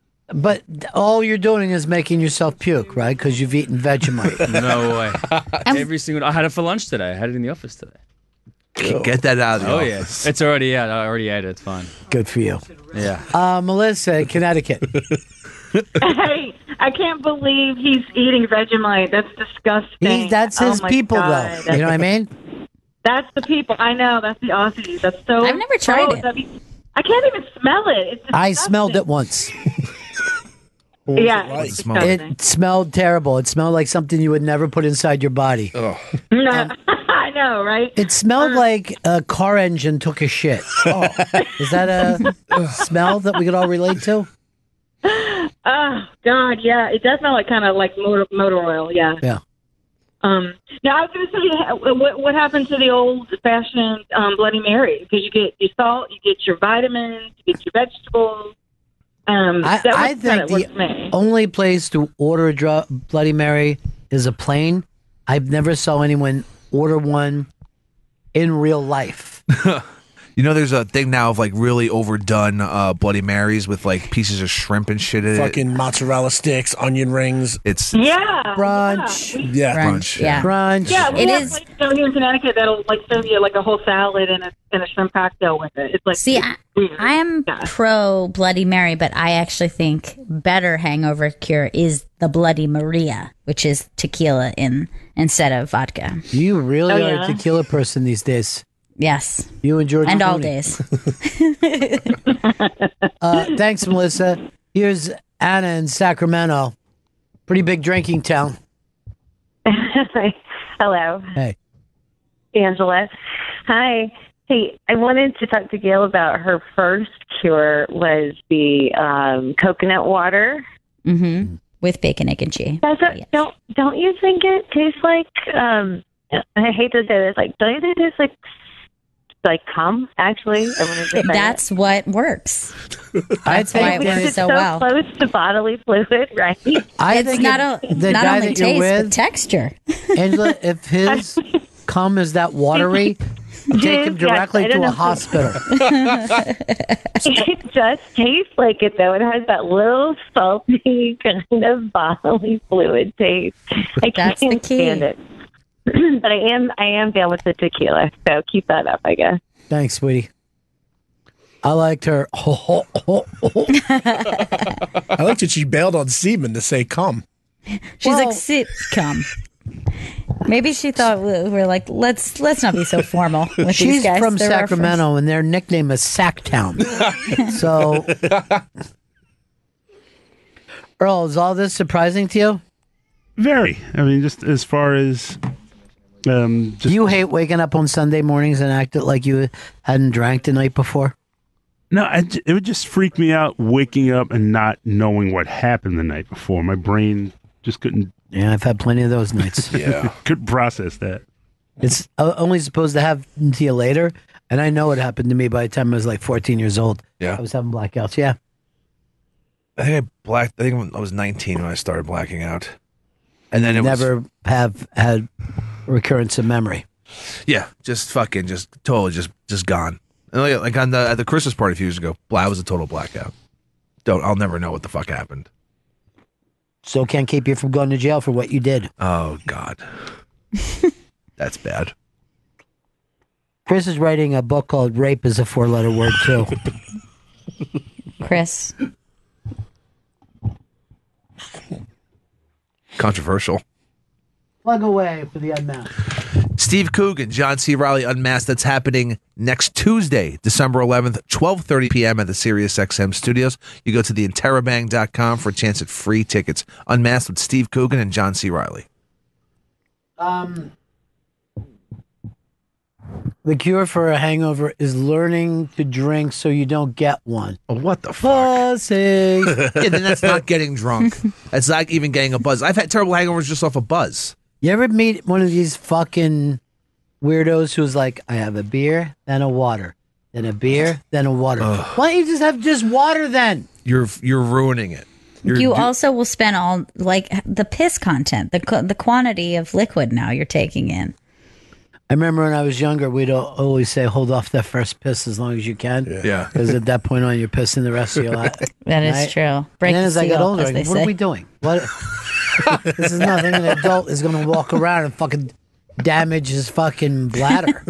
Are you okay with water at the end of the night, though? Like, no? If you can drink water, you can have another fucking drink. I just like cold water at the end of the night. Yeah, because you don't fucking drink. Like, no one's ever said, hey, that Vito's a fun drunk. Never. Nobody. You're almost a teetotaler. And that's a terrible word. Is it? John in Kansas City. Hey, Ron, I am your father. It's the basics, rest and ibuprofen, but I'll say a little other twist. I can't drink any Bud Light products. I have to drink Miller Lite and Coors Light. Ever since I switched to those, no hangovers. First of all, you're light no matter which way you're going. I can't handle the light stuff. Can you, Chris? Light? I very rarely ever bought light beer in my day. I like a Pabst, Bro, Bud Heavy, as I learned these were called. Which I think is a very stupid way to put it. Rich, Jersey. Hey, Ron, how you doing? Hey, I'm kind of with Gail there with the breakfast sandwich, but I'm from North Jersey, so we do the Taylor ham and cheese. I think you call it pork roll down in Philly. Now, here's a good thing about what he's doing there. It's a hard roll. Yeah. You know what I mean? I don't think you want toast. I do think you want a hard roll. I didn't say toast. I said Taylor ham and cheese. What the fuck did I just say to you, Rich? I said it comes on a roll. I'm on your side 100%, and now I got you coming at me. You know what I mean? Fuck? I'm sorry. I didn't pick up on that. But I treated you like a fucking brother, and look what ended up happening to you. Where he turned around. I never fucking said. I gave you credit for having a hard roll. I'm with you. I'm gonna. All right, I apologize. Rich, I'm gonna send you in a pretty good prize closet, so I don't end up with an enemy here. You know what I mean? Yeah. It got ugly fast. Yeah, oh yeah. He's not afraid to correct you. No, he's not like Chris Stanley. Oh, terrified. Why? I don't want to. Or me. I do like diner toast, though, if I'm hungover. Like very heavily buttered diner toast. Isn't there like a thing that people say, like super burnt toast, like something happens, like a chemical reaction happens that is actually a hangover cure? I couldn't possibly be. That's just I anybody know. who eats, I don't do it. Yeah. Anybody who eats burnt toast is, in my opinion, a traitor. Now, I just want to point out to you guys what this idiot means when he says diner toast. Yeah. What he's saying is take a brush, put it in melted butter, and brush it across. That's what he calls diner toast. It's always diner toast is just toast. But he likes to be in a place that will fucking brush on butter, and he gives it the name diner toast as if there's another person who says it. He doesn't have the confidence to do it himself. He will not take the time to have a nice warm butter ready for himself for his toast. The butter's always going to be cold in my household. Why? I feel like if you keep it out, it's going to fucking go bad. Can I just give you a fucking thing for your homemade diner toast? Yeah. You take a little bit of butter. Okay. Throw it in your pan. Yeah. And then take your toast and rub it across there. You got fucking diner toast without melting a whole thing. Okay? Thank you for that tip. No, it's not a tip. It's something every human being fucking knows. I'm excited for this homemade diner toast. Have it with your hot dog. Diner toast. Homemade diner toast. Everyone would just call toast. Oh, Chris Stanley. Andrew, Tennessee. Hey, Ronnie. Yeah. Honestly, I wasn't going to call in, but some of this shit that people are doing, it's just ridiculous. For me, it's black coffee.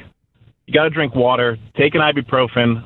I'm all with you on the bacon, egg, and cheese, sausage, egg, and cheese on a roll. But for me, very important before I leave the house, if it's a bad hangover, you got to have an orgasm. You got to clear it out. That's an interesting thing because it also is going to get endorphins flowing. Yeah, and blood. And you don't want to do that by running. No. That's horrifying. Ibuprofen when I'm hungover usually makes me feel a lot sicker. I get dizzy and nauseous if I ever take ibuprofen when I'm when I'm hungover the next day. I've never heard an actual man say that before. Child, sure. Elderly woman, yeah, obviously.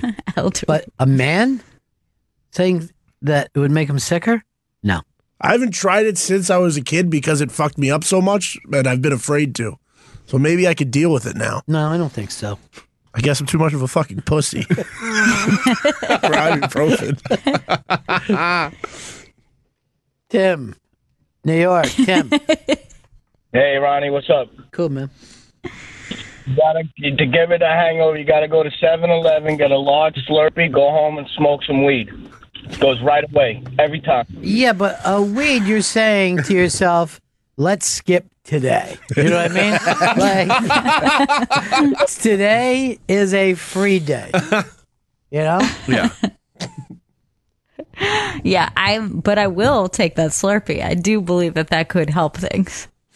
I used to get the microwavable cheeseburgers from 7-Eleven when I was hungover. That was really helpful. And I dip it in nacho cheese. That said, I microwave hot dogs. Yeah, but I got diner burgers from the microwave. Did you eat them upside down? You should. With the diner nacho cheese. Chris just did a callback. It's something that we didn't like even in the first. But at least you're working towards it. Yeah, did you see that video of her? Yes. Playing and then rolling off of that thing? Are you nervous? She's crazy. Like, She's she too can't little to be stopped. rolling off of stuff. I can't leave her anywhere. Like, there's not even like, I can't even like put her down for a millisecond anymore. No, it's true. It's nerve-wracking. Pretty much her like changing table is out of the question now. Yeah, that's done. You ought to It's throw over. that right in the trash chute. It's done. Like I'm just Nothing on the without floor. Where rails. it's safe now. God, I can't believe how cute she is. And like the fact that she's playing with her toys and then purposely rolls off that thing. What is that thing called, Gail? The she's on pillow top that she's of? using? It's a boppy pillow.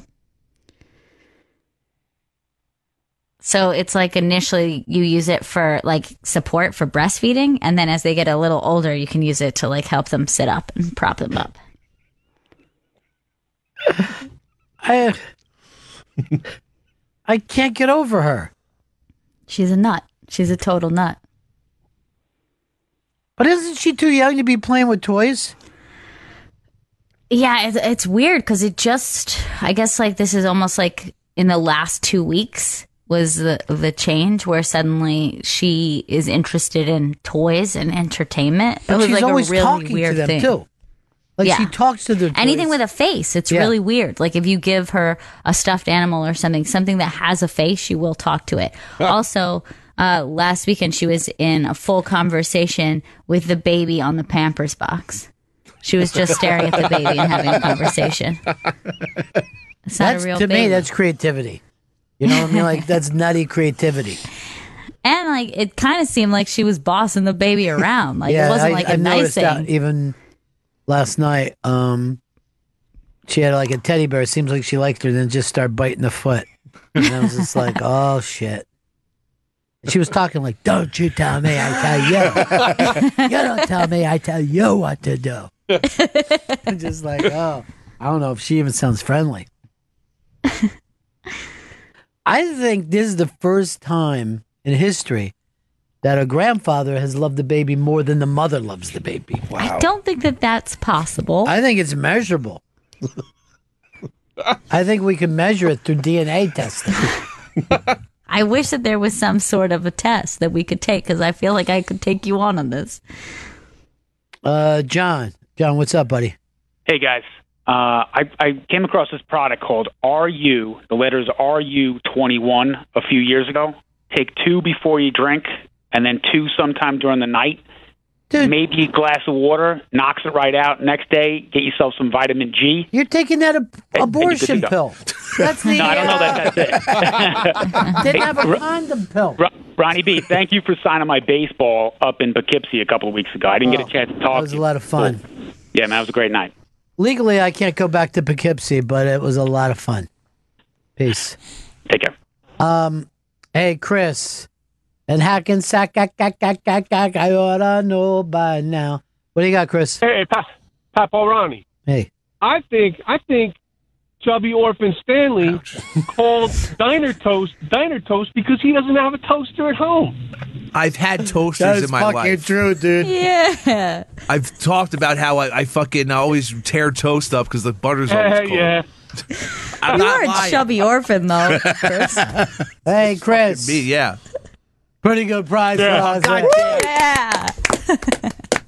I hope it's a fucking toaster. Take chubby as a compliment. It's fat shaming. No, but chubby's nice because you're fat. And you're fucking fat too. Come on, guys. I think Vito was trying to say something nice. Yeah, I was saying he was saying it's better than being called like obese. Yeah, morbidly obese. You should do like a Reese's commercial where you got fat, my fat. Yeah, well, you got fat, my fat. What was it that Pit Doc called him?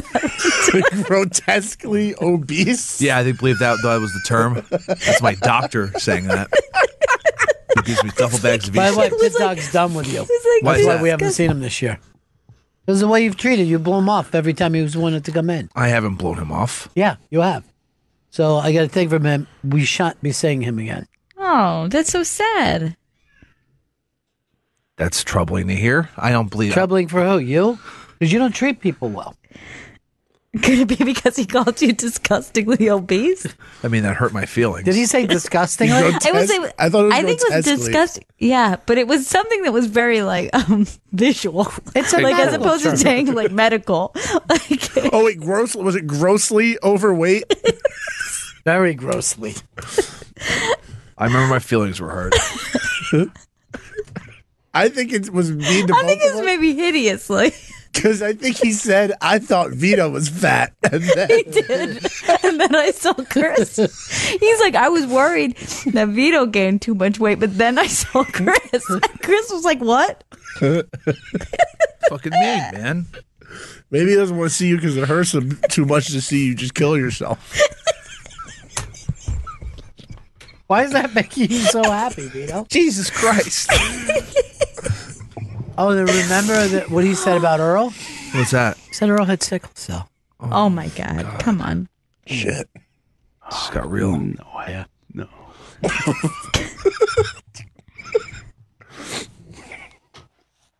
Have you guys caught up with that Escape from whatever it is TV show? I'm in 2 episodes in. I love this show. Man. Last one was so tough to watch. I mean, I know I shouldn't fucking be on the side of murderers trying to escape, but I am. It just seems so awful to me. I'm just like, oh man, I hope you guys can get away, even though I've read the entire story in the Post when it happened. Benicio del Toro is killing it on this show. Absolutely killing it. I think it's Patricia Arquette's to Her lose. too. I haven't seen the show yet, but I saw the sex scenes popped up on Pornhub. Dude, what are you doing? Come on, Vito. That's just all I do. The sex scenes are on Pornhub, and I didn't watch them because I didn't want spoilers. Of what? Where the penis goes into the vagina? You'll It's find a out. 6-second scene, dude. But it is a. I keep looking back to see if Julia Roberts is going to pop in, but it doesn't look that way. I don't know who she's married to. I'm going to call him this right now, the luckiest man alive. If I see him, I'm going to go like this. You take care of her. Take care of her for both of us. Is he the tequila guy with George Clooney? No, dude, that's Cindy fucking what's her name? Crawford. I Crawford. thought that was her. Now who's fat? You are. You didn't give us a chance to answer, Chris.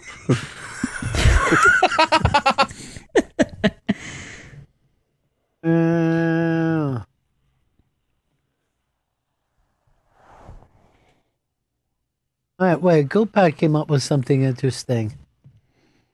He said, "Me never seeing people order a Bloody Mary except on a plane."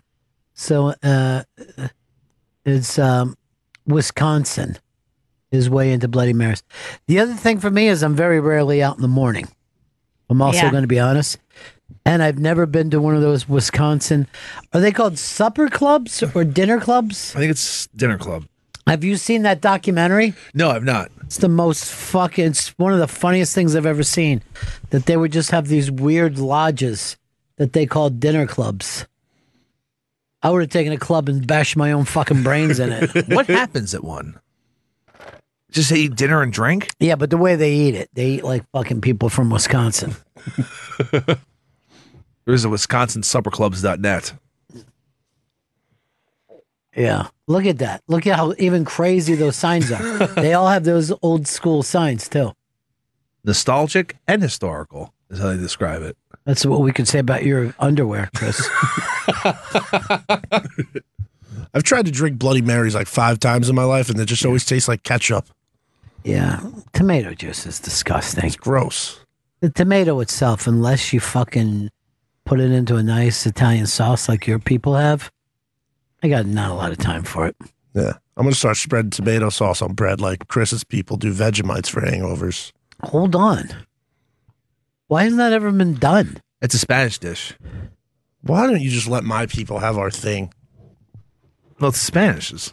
Spanish? Yeah, Spanish. It's like a toasted baguette with tomatoes and garlic.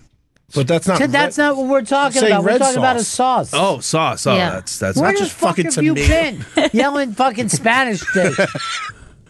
You think a tomato You think you go to and Spain diner and then you toast just like is Spanish? Ketchup on white bread? Here, this is the dish. That doesn't look the same. That looks like a Lunchable. It's delicious. It's sauce-ish, but it's not like a Italian Sausage? sauce. No, that's a tomato puree at best. I guess, yeah, you can call it potato. Chris, stop it. You only got a couple minutes left. Just tap out. Fucking go down in flames here. And just say, look, this is another show I lost. I can't admit that. You've got all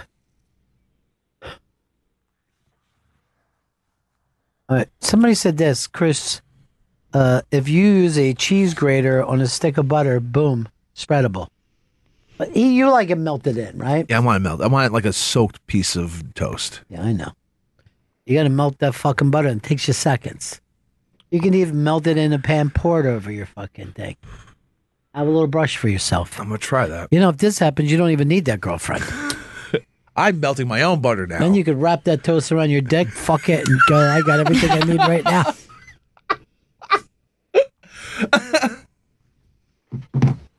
By the way, that's a horrible thing I just said. You know what I mean? This is why people won't do this show anymore.